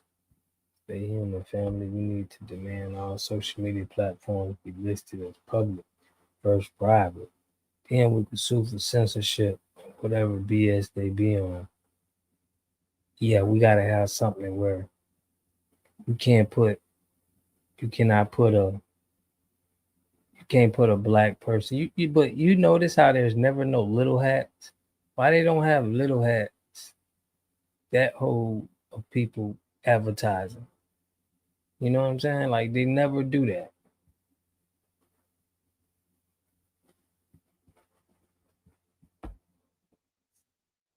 But yeah, I'm with you with that right here.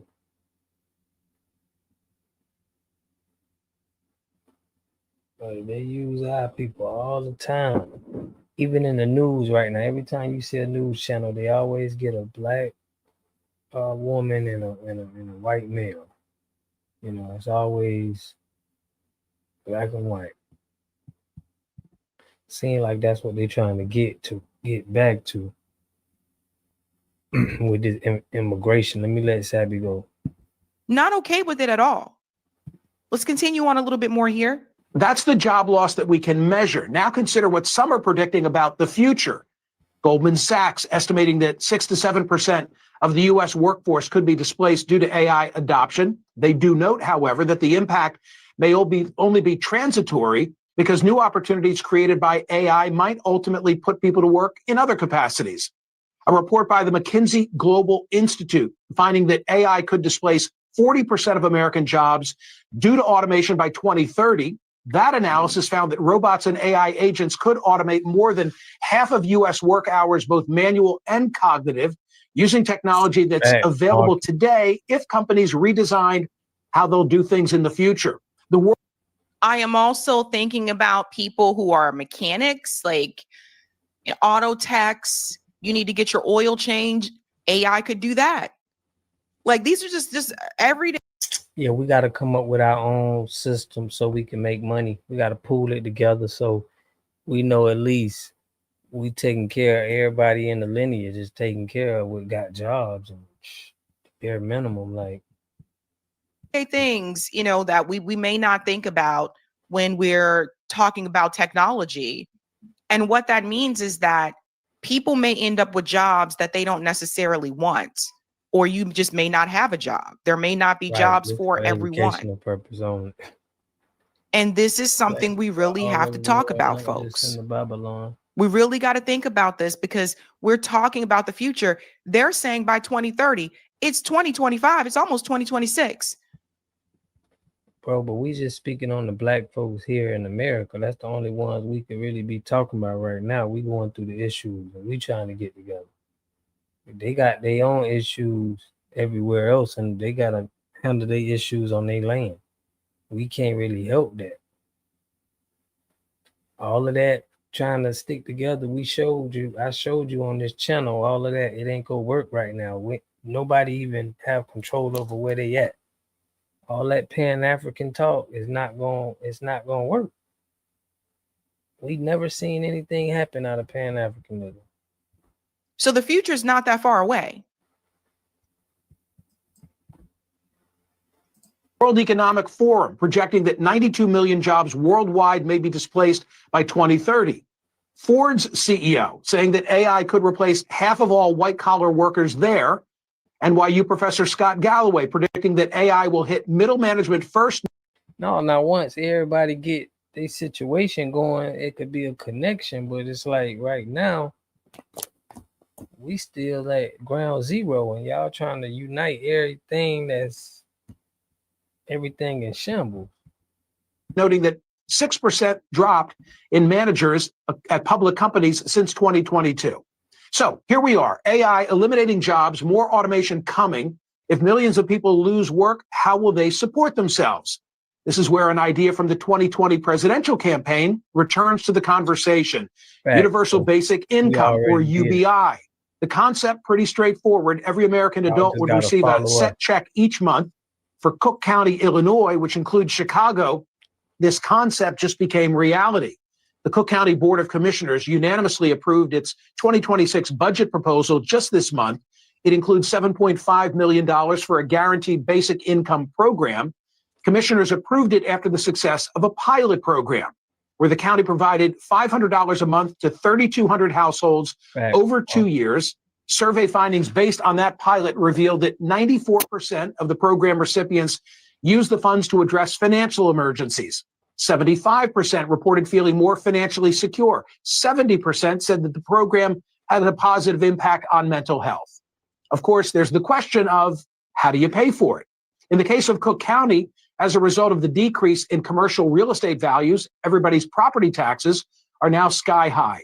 In Chicago, rising 16.7%, the largest jump in at least 30 years. West Garfield Park saw an increase of 133%, North Lawndale 99%, Englewood 82.5%. So it's always interesting to me whenever we talk about programs or opportunities for people here in the United States. All of a sudden, it's how are you going to pay for it? But nobody ever asks how you're going to pay for all these wars. We have a defense budget that's over $800 billion. No one stops and says, oh, how are you going to pay for this war? How are you going to sit up there and not make billionaires pay their fair share? How are we going to pay for that? No one ever asks that question, right? Like the corporate media, I mean, not like you and me, but like corporate media. We always got some people coming into the chat trying to see what we got going on in here. That's crazy. It's always like 2 or 3. But salute everybody in the chat. We finna get to it. We got Alain Omar coming up next. We finna see about that immigration policy Trump got in. A lot of the politicians, they don't ask that question. It's so easy to become a podcaster with Riverside. You just need a concept and a way to record it. They're talking about universal basic income. I also bring up this issue of healthcare. Because in this country, our healthcare is tied to our employer. So if you don't have a job because AI is replacing certain fields, what is everybody going to sign up for Obamacare? Because Obamacare is not universal health care. And from what I heard from some of my friends who did sign up for Obamacare, it can be quite expensive. And then you don't have a job, you know? So it's like, I don't know. Is everyone going to be on Medicaid? Because Medicaid has pretty tough restrictions. So he's talking about universal basic income. We're going to have universal health care. Everybody's the public. Which is something I've been telling people for the longest time. I was talking about a lot of things are going to change, folks. Let's get to the part here where Andrew Yang comes in. Here we go. So basic income, the freedom dividend. We were talking about the other dude talking about the type. Specifically $1,000 per month, no work requirements, no means testing, a direct payment to help people cover bills, weather economic transitions, and adapt to a job market reshaped by technology. Andrew Yang joins me now. Andrew, I would set up a little private chat where we can all discuss, but I don't know, man. That even feel crazy. Nice to have you back. I pulled a profile of you from 2018 when you were just on the cusp of announcing your candidacy.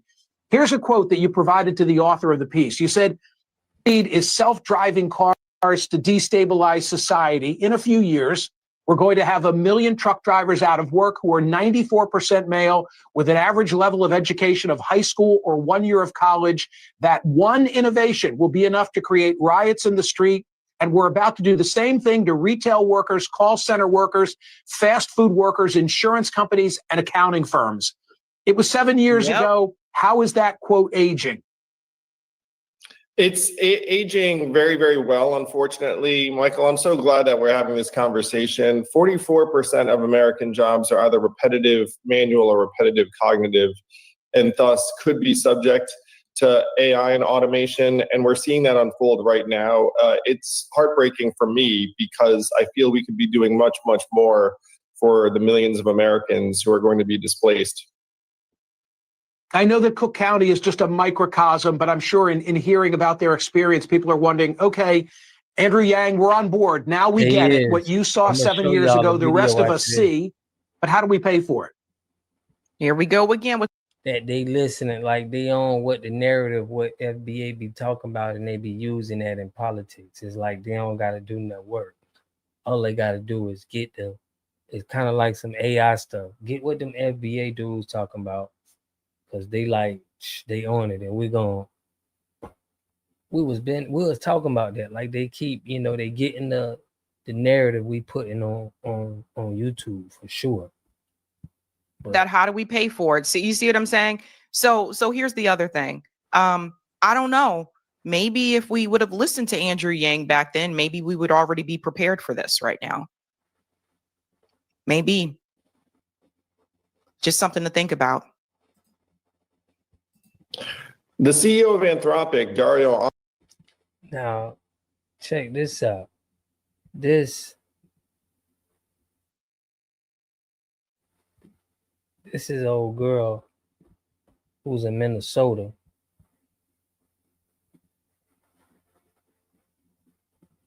Oh, this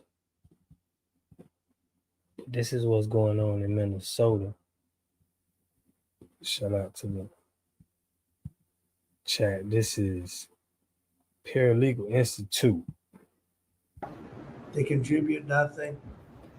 I don't want them in our country, I'll be honest with you. Okay? Somebody say, oh, that's not politically correct. I don't care. I don't want them in our country. Their country's no good for a reason. With it, bro. Their country stinks, and we don't want them in our. We worrying about what's going on our land right now, bro. So that's what we on. We can't focus on other people's land. We're on what we got going on. Everybody need to worry about their land and on where their ancestors from, and then we'll meet at the top. But y'all always followed our lead. Look at the Black Panther Party. Look at everything that we did right here in America. It was duplicated in other countries. We haven't seen that through nobody else in history. Hasn't did any power movement. So it's like y'all should be looking at us like, man, come on, bro, I got y'all back. Like, what y'all got? What y'all need? Y'all should already know history and know that, okay, we them ones. That's how it's connected. I be wanting to ask y'all African, Pan-Africans, like, bro, when has it, all we got to do is look at history and say, we already know what time it is. Why y'all be acting like we got to get together and do stuff? And it's like, we already know how it's working. Y'all ain't supporting us. Y'all throwing us off our pivot. Let me let them go. Country. I could say that about other countries too. We don't want them to hell. We have to rebuild our country. Our country's at a tipping point. And we're back, y'all. Thank you for watching today. Go ahead and hit that like button, my people. You know that it helps us out a ton. And of course, it helps you because it helps us keep bringing these stories every day. Now, y'all, as can be predicted, ICE, CBP, immigration, USCIS, them boys, they're going up to Minneapolis, they're going up to St. Paul, they're going to the Twin Cities of Minnesota, and they're looking for people who are in the country without permission, y'all. All of this comes on the heels of your boy, the governor of the state of Minnesota, the almost vice president, Tim Walz. He has been implicated in knowing about and permitting some of the most egregious fraud probably in the history of the country, going back to the Civil War, y'all. I mean, this guy just allowed billions and billions and billions of dollars to be stolen. People say that the money was sent overseas to terrorist organizations. This has really caused a spotlight to come down, not only on your boy, but also the Somali community in Minnesota. And now the immigration people, y'all, they ramping up their efforts. And predictably, the Twin City, the politicians there, y'all, they're rallying around the Somali community. And we have some interesting things that have happened there, y'all. I'm not going to do a long lead in, y'all. Let's just go ahead. There's a lot to get through, y'all. So let's go ahead and jump into it. But before we do, y'all, we are launching our official Patreon. So if you want to be a founding member on our Patreon, we have just 222 slots, y'all. If you want to be a founding member, go down, click the very first link in the description, and you're going to feel good about this, y'all, because believe it or not, we are an actual paralegal school, and we help people get their paralegal certificate and get working in the paralegal field. And all of the proceeds from our Patreon, when you enroll as a founding member, all of that is going to go to scholarships for people who would like to study at our institute, y'all. So click that first link down in the description. Join us as a founding member, y'all. This deal will not come back. Now let's get into the story. Immigrants and people in our city is rock solid and will be unwavering. Our police, many of whom are Somali themselves, are trusted partners in keeping people safe. They will not collaborate with any federal agency around doing immigration enforcement work. Our city staff and our law enforcement will not ask the question as to whether an individual is documented or not. And by the way, there are more than 80,000 Somali people living in Minnesota.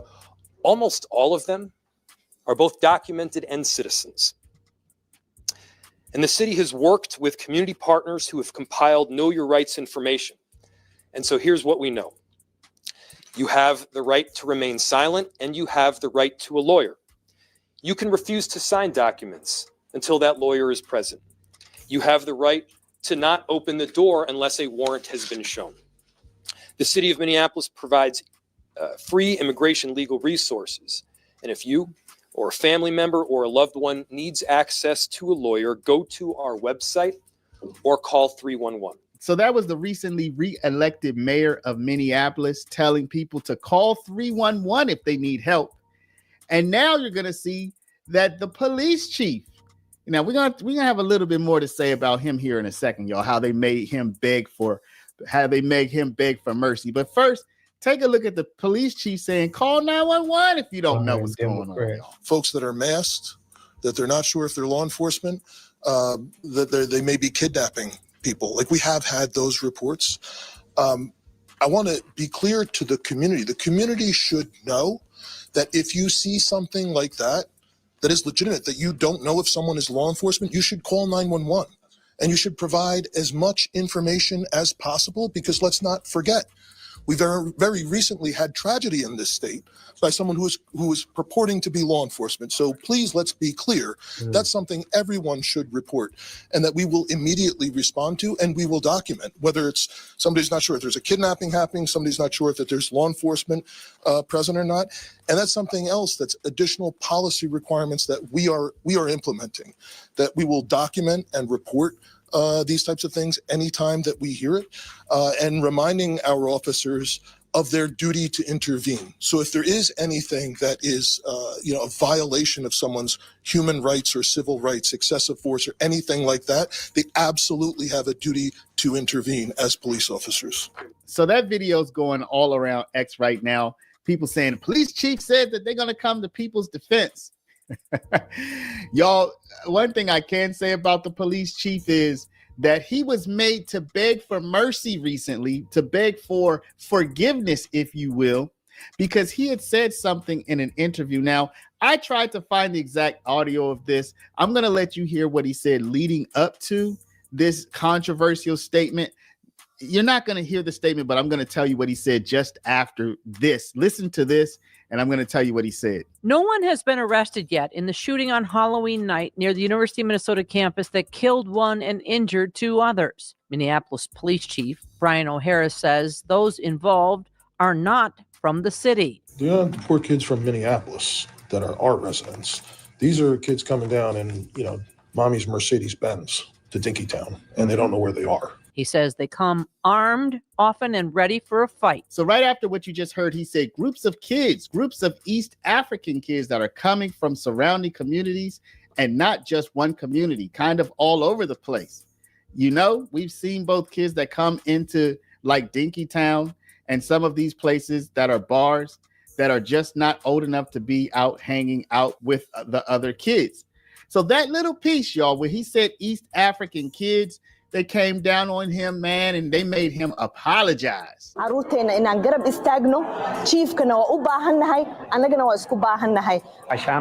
ka mid ah odayaasha community-ga Soomaaliyeed iyo waalidiinta magaaladan degan ilmana ku koriyey. The Somali community here in Minneapolis has been welcoming and has shown love towards me, and I appreciate it. Over the last 3 years, we have been working together to try and address some of the real serious problems that we have in our community. We have to be honest at times with the problems that we're having in our community, and we need our community to help us fix those problems together because it's real and it's serious.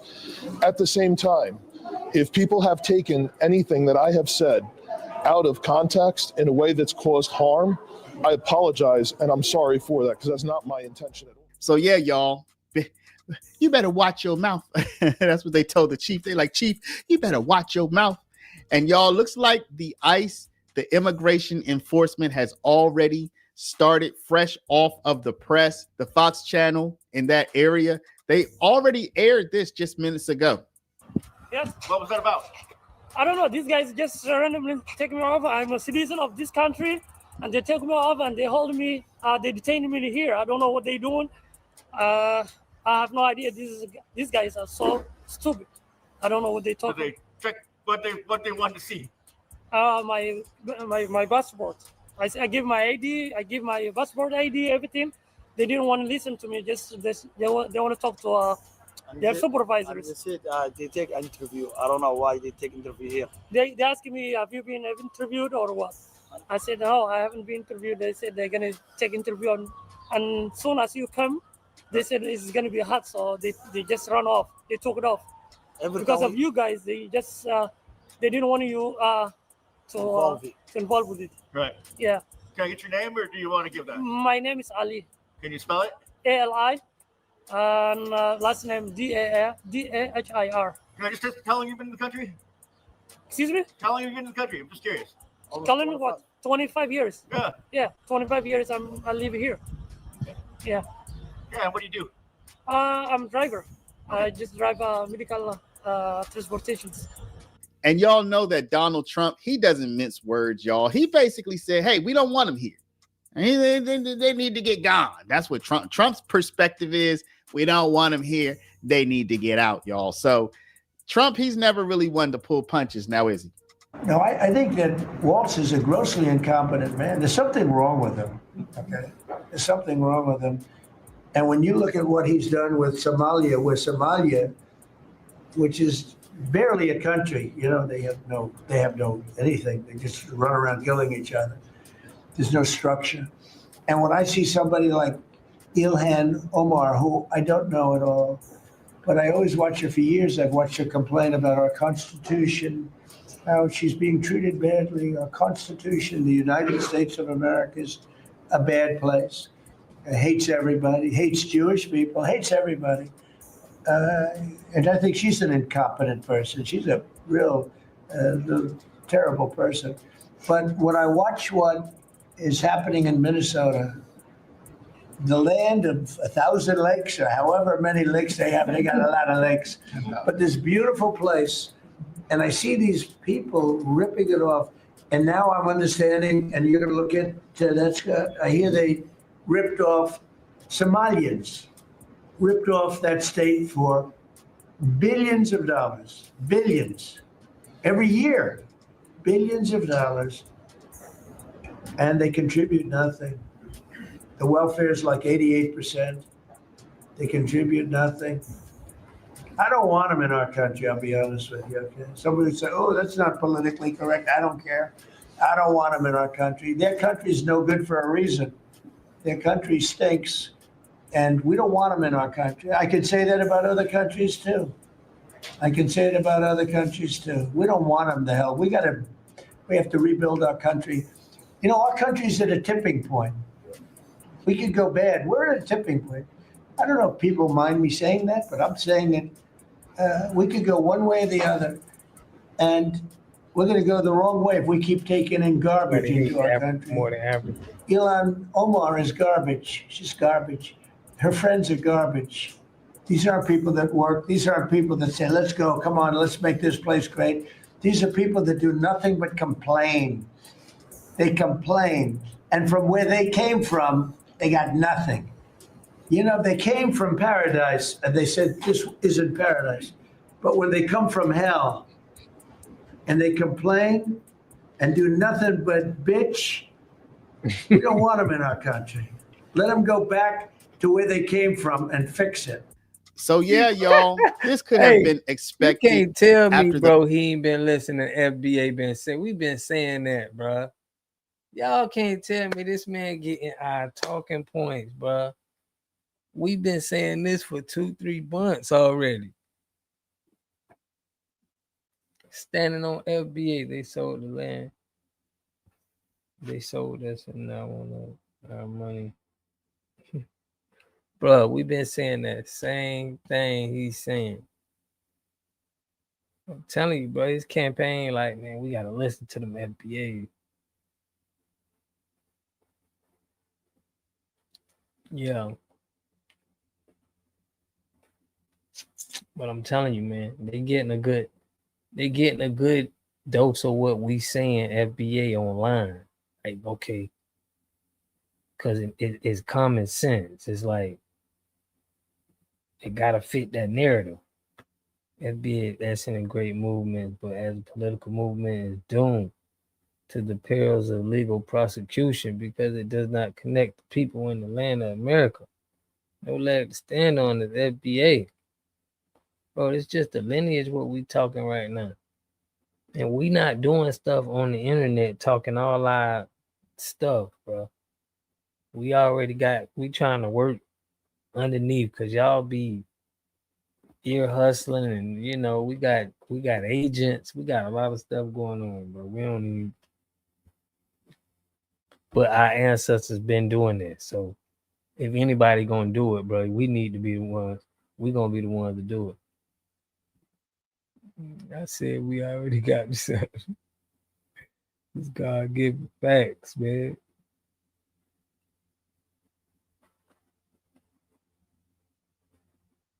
Wow. Black is a curse.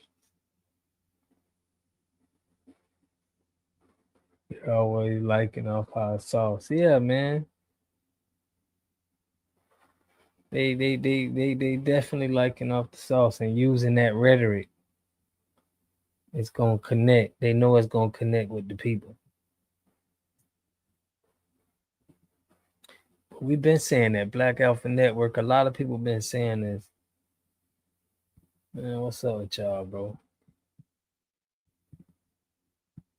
Standing on the business. Massive fraud.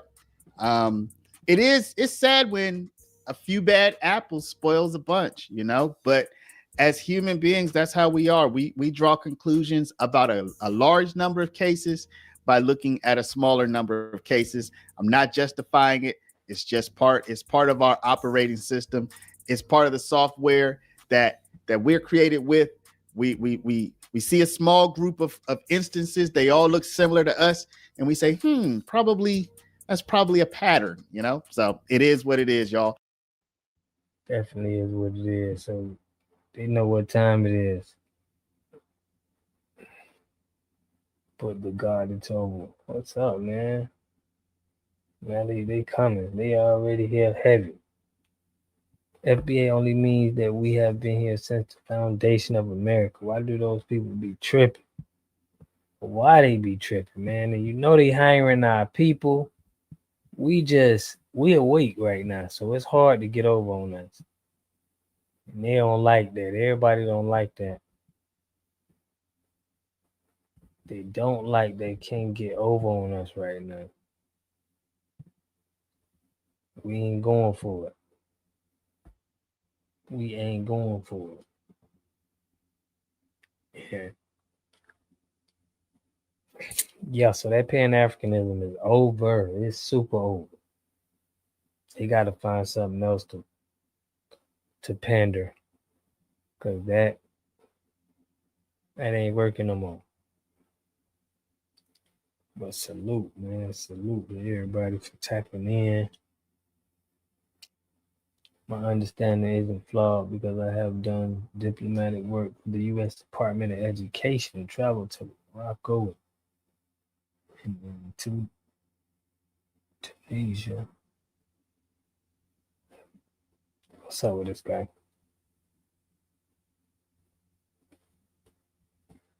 Yeah, family. Y'all know we at it again, man. You know they always have, bro. They always come through. They always come through. What they gonna do now? What you mean, Rodney Scott? Yeah, for real. What they gonna do now? I don't know what they gonna pander, but they gotta pander something else. I don't know what City was talking about. We killed him with Albert Perry. We killed James Small with Claude Anderson. And Alpha Think Tank, he ain't even want to give credit to Dr. Claude Anderson for starting the FBA. They all just out here spitting whack rhetoric, trying to fool somebody. So we got them all up out of here. Peace, FBA fam. Salute, salute.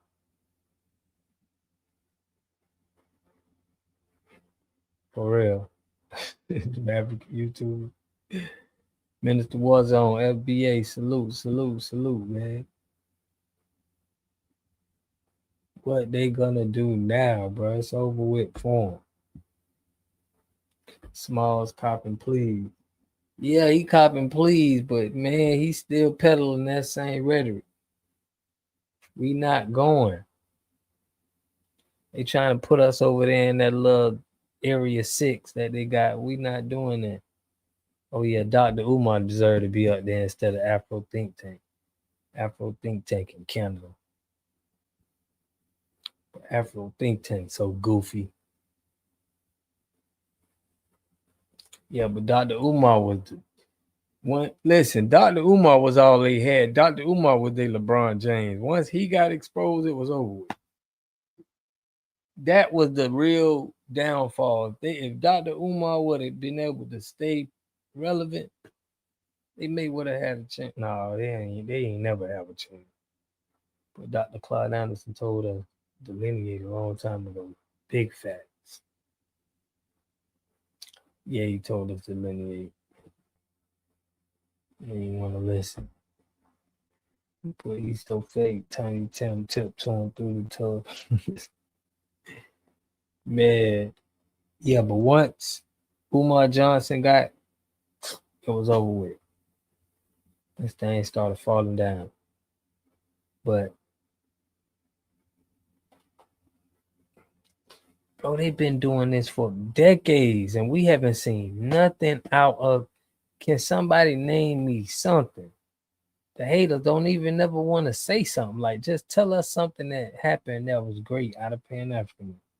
Besides them trying to give money to them states. Yeah, that SETI rant caught me off guard. Never knew he was a teller.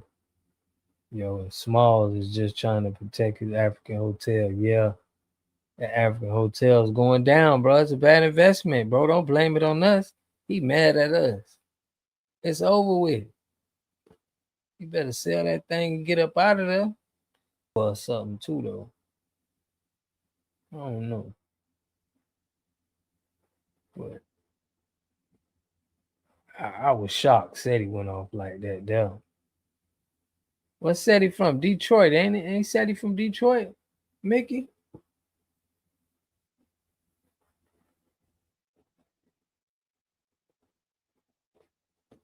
Y'all claiming him? Is Detroit in the building? Is y'all claiming that man? It's a white man county. You guys should be sending $1 back home to make home better. Wait, where's home? Yeah, this land is our home, bro. What you talking about? Rajiv Edwards. Put this a white man. This ain't no brother. What you talking about? It's our country, man.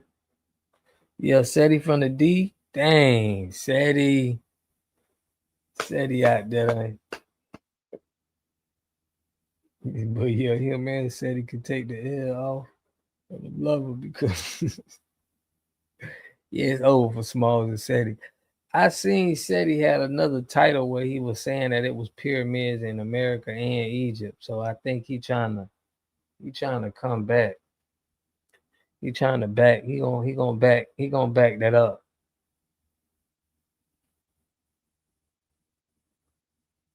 I was referring to the Somalians. What you mean you was referring to the Somalians? Oh, you was referring to the Somalians. Okay, I got you. I got you. Rajiv, that was I got you, my B.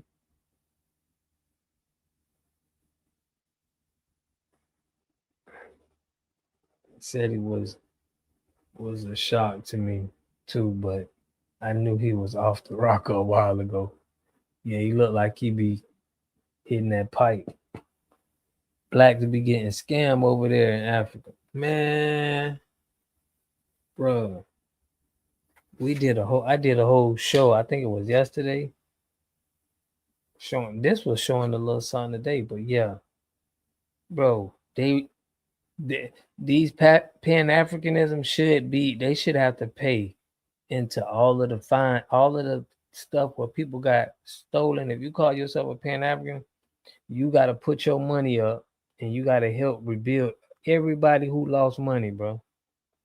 Because you around here pushing that narrative and got people out there messed up. There ain't no coming back from disrespecting the fam. We ain't drug addict. Why knows? You take this shit real. Yeah, man, it's a lot of people, they messed up their life, bro. They went over there, sold everything, went over there, bought some land, and now they in the beat. They in the jungle of the beat. Did you watch the PSYOP Exposed Live? No, I ain't watched that. But yeah, in order to rep Pan-Africanism, you need to pay for the scams that was done on the people. You need to be in a fund, making sure them people get back right. That's what we need to be asking them. No, I didn't watch that.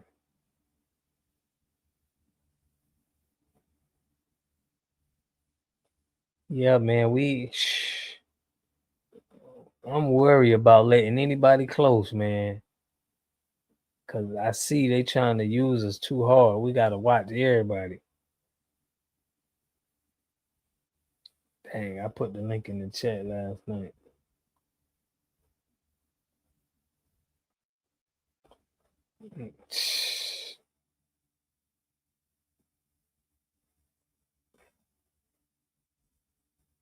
FBAs are distraction. Face red, smiling, live face red, smiling, live face red, smiling. There they go. They coming, boy, tonight. Another Pan-African. Buddy Pan-African. Said he from the D. This dude put Autochthonous Aboriginal American Indians are the only diplomats upon this American soil. All documents can only be verified by U.S. lawfully when engaged on the international platform. Y'all trying to take our citizenship away because they importing everybody. They deporting everybody. Put Aboriginal Indians. Drop the African American yoke, bro.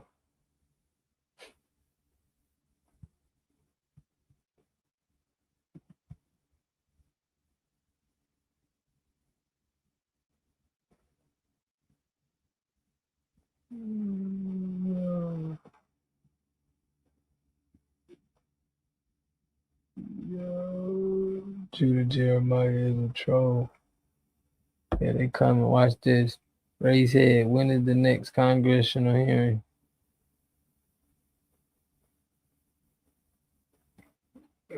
Why you going at my boy Raise head? My boy Ray said be on point now. I don't know what you think this is.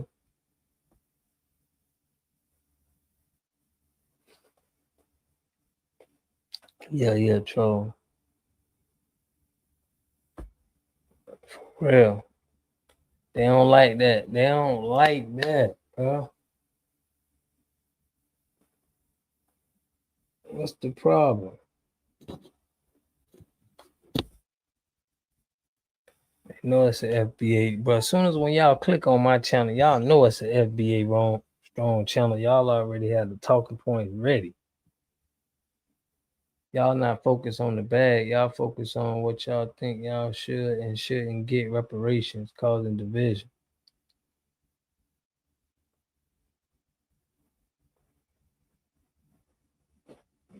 It ain't division, bro. We stopping scams, bro.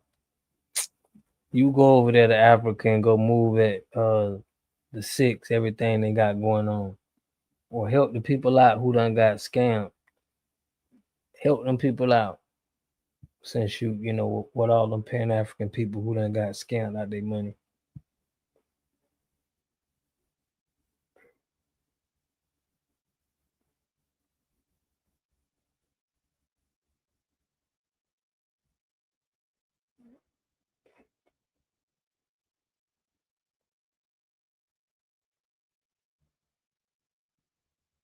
Facts, Mickey. Salute, Rodney Scott. Appreciate you, brother. Appreciate you, man. All this go to help us market our people. Y'all know I do water treatment, man, for homeowners. So everything from this just go to helping market to the people. Standing on FBA business. Shout out to Rodney though. Yeah, man, they come in our chat, bro, telling us y'all ain't focused on the bag. Well, why you know what we focused on? We building, we uniting. I ask you, FBA, Lucky's win this Tyreek, y'all master teacher gonna give y'all the update. Bro, that's crazy. What is your lineage, man? What is your lineage, sir? Judah Jeremiah, what's your lineage? If we ain't African, we just ain't African. Block the troll, yeah, man. Get him up out of here.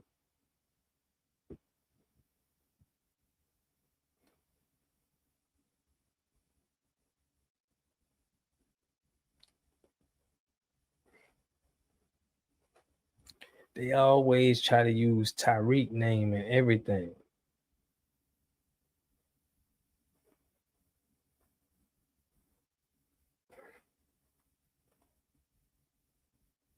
Why should we explain our memos, updates, plans, and goals? That's what I'm saying. They want us to give them the game plan of what we doing, and then they like, that's crazy, bro.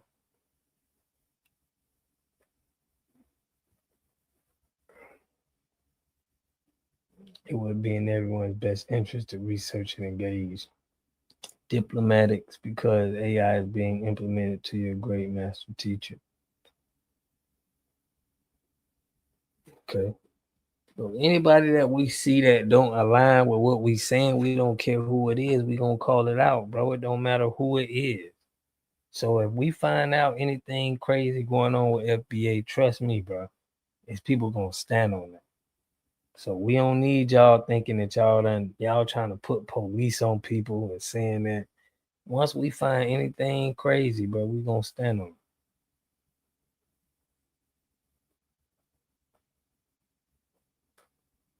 What's your lineage, bro? Because I mean, that's what's gonna tell us everything with all of this hate. Are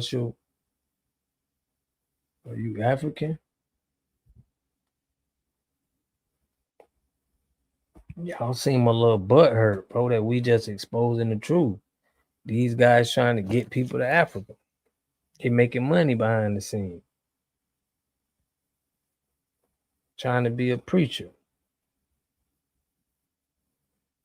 Ain't no lead over 40 million. That's the excuse to complain. Tyreek just represents the set. like we all do. You just famous. Man, he ain't even said lineage, where you come from, where your parents from. Cause if you ain't respecting your own lineage, you ain't gonna want to respect ours. I already know. Anybody that respect their own lineage and ancestor, they gonna respect other people. Y'all coming like that, we already know you ain't to be trusted.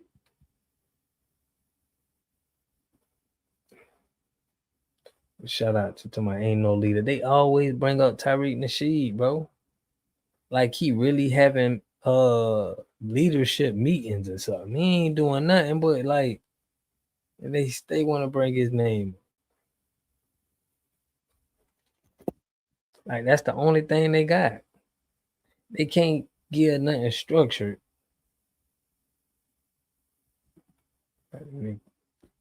Nothing structured at all. But it's over for y'all.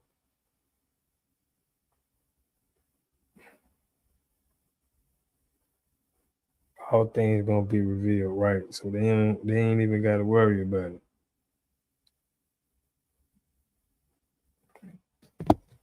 Yeah. Man, I appreciate y'all for tapping in, man. We had a long one tonight. They always gotta come hating and trying to mess up our parade, bro. But we don't be letting them know. I appreciate y'all, man, for holding it down. Shout out to Mickey, Golden Heart, my boy Race Head. Shout out to Rodney Scott, man, for looking out. I appreciate y'all, man. Even the haters, y'all come through. I know y'all be wanting to learn something so you can go back and talk to your friends about what FBA doing, man. You just so fascinated to know what we got going on over here. That just shows our greatness, you know, because we don't never be tapping in on y'all stuff and be. If you ain't down with what we don't never be in nobody else groups or live chats and be saying anything. So we got some fans. They wish they was other lineage. That's all. It sucks for you that you know you want to be a part of something but you can't and you like mad. But salute to everybody, man. We're gonna keep our foot on their neck. I'm waiting for somebody to say something crazy about the lineage. But yeah, I got some good ones coming up. Replay game. Hit it and leave a comment. Let me know where you hating from. For real. And we want to know their lineage too, because you know it'd be different. It'd be a lot of different lineage be coming in here upset. But good night, y'all, man. Appreciate y'all. We gonna be going live tomorrow, man. Hopefully, yeah. What's tomorrow? Wednesday, yeah. So y'all catch me live tomorrow. We're gonna go over some good stuff. Peace, love. Make sure we spend money with some black businesses, man, because you know we need it. Peace and love. Love y'all.